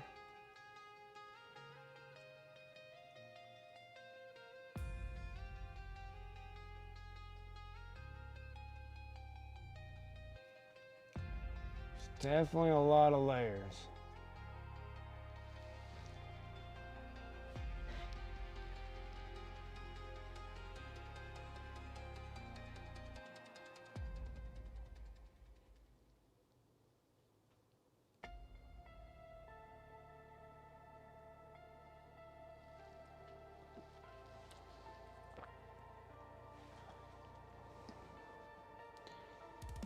Not bad.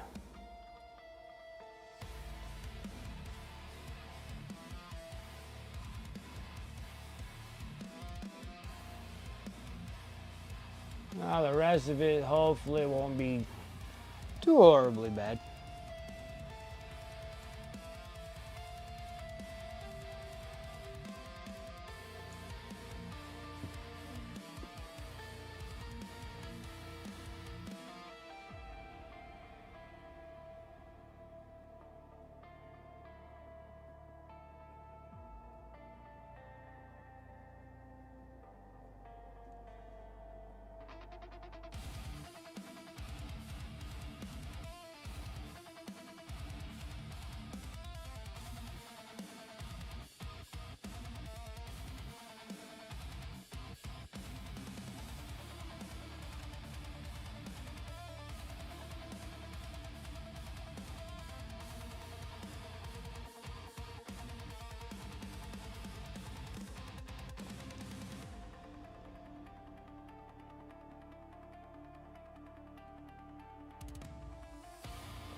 Now we can actually start working on something else besides the armor. Are you not entertained? Are you not entertained? Is this not why you were here?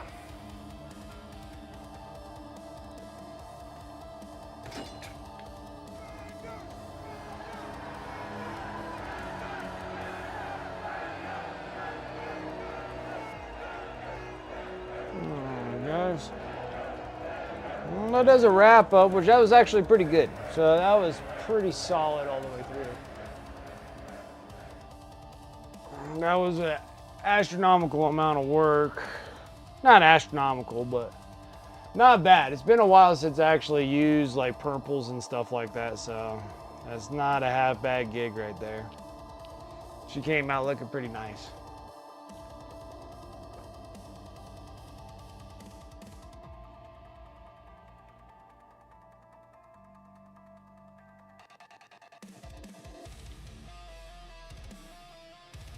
So she's gonna look pretty cool when we get a little bit further. So now it's just kind of working on all the other stuff and then seeing how well the non-metallic metal purple thing works. And then we gotta do all the non-metallic metal gold.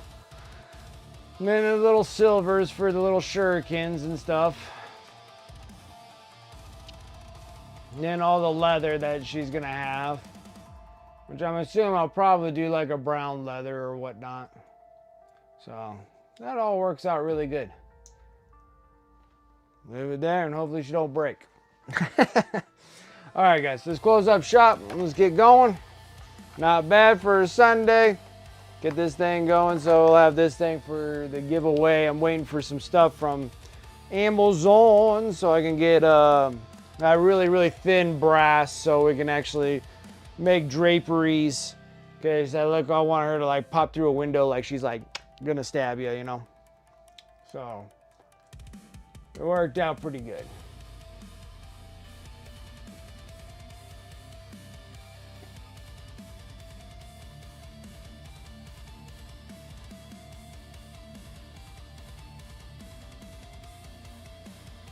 So not bad.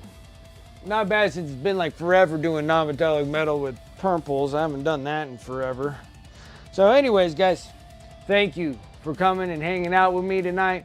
Shout out to the sponsors above. You can use those commands in chat or you can go over to my Discord, !Discord. The affiliate links and discount codes are all there on my Discord. Let's see here.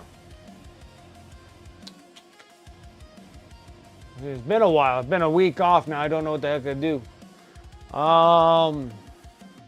Yeah, so over on my Discord, sponsor affiliate links. You can use those links and the discount codes as much as you like. It really does help out on my end too, because I got things worked out with the sponsors and whatnot. They normally give me gift cards so I can restock up my paints and everything. So thank you guys for using those codes. I really do appreciate it. Also on my Discord and on chat, you can do eBay. Everything that normally I paint on stream goes over to my eBay store. Been working offhand doing a bunch of Necron stuff, but I haven't posted them on there until I get all like 70 of my Necron warriors. And then because I screwed up again, I didn't put them all together to see which ones were matching or not. I just kind of 10 and 10 and 10 and 10, and I was like, some of them are exactly the same, so I'll paint them all up and then divide them all up and then put them in boxes and whatnot and then put them on eBay. And that'll be like the big chunk of the Necrons on eBay. It'll be the next set of stuff. Paints is streaming. We'll probably go over to what he's up to. Let's see here. What else do we got? Discord, eBay. Also over on YouTube, I do stream, multi-stream from here and on YouTube. So if you guys are seeing me on YouTube, please give me a follow over there or subscribe over on YouTube. I really do appreciate it. We're making that slow Destiny grind all the way up to 500 for the side quest, 1,000 for the main quest. So every follow and support over there, I'd greatly appreciate it. Make sure that you like and follow me over there on YouTube. I really do appreciate that. What else do we got? That and over on socials, that's my socials. I'm on Instagram and all the other ones also. I just kind of make them where they tie into everyone, and then when I launch one, it goes all. So it makes things a little easy and nice there. Other than that, that should be it. That's enough for my spiel there. Let me go and refresh my Twitch. I'm pretty sure we're going to be going to Paints, but I just wanted to double check. Make sure he is still on. So that works really good on my Sundays. Painty _ paint _ paints. Perfect. Let's go over there and give a big old huge amount of love over to Paints, another fantastic streamer and an artist. Let's go and see what he is up to. But other than that, guys, thank you guys for making my Sunday awesome. I do appreciate all the subs, resubs, follows, all of it. Thank you guys so much for that. I really do deeply appreciate that. So, till then, I'll be up on Tuesday. So on Tuesday, we're going to be on Tuesday stream and streaming more of this miniature until we can get her done and start working on her base as well, which we're going to make a really cool base, I think, and I think it'll look really neat. So till then, guys, take care. I'll catch you guys on Tuesday. Have a wonderful rest of your evening, morning, and afternoon, depending on where you are in the world, and I'll catch you next time. See ya.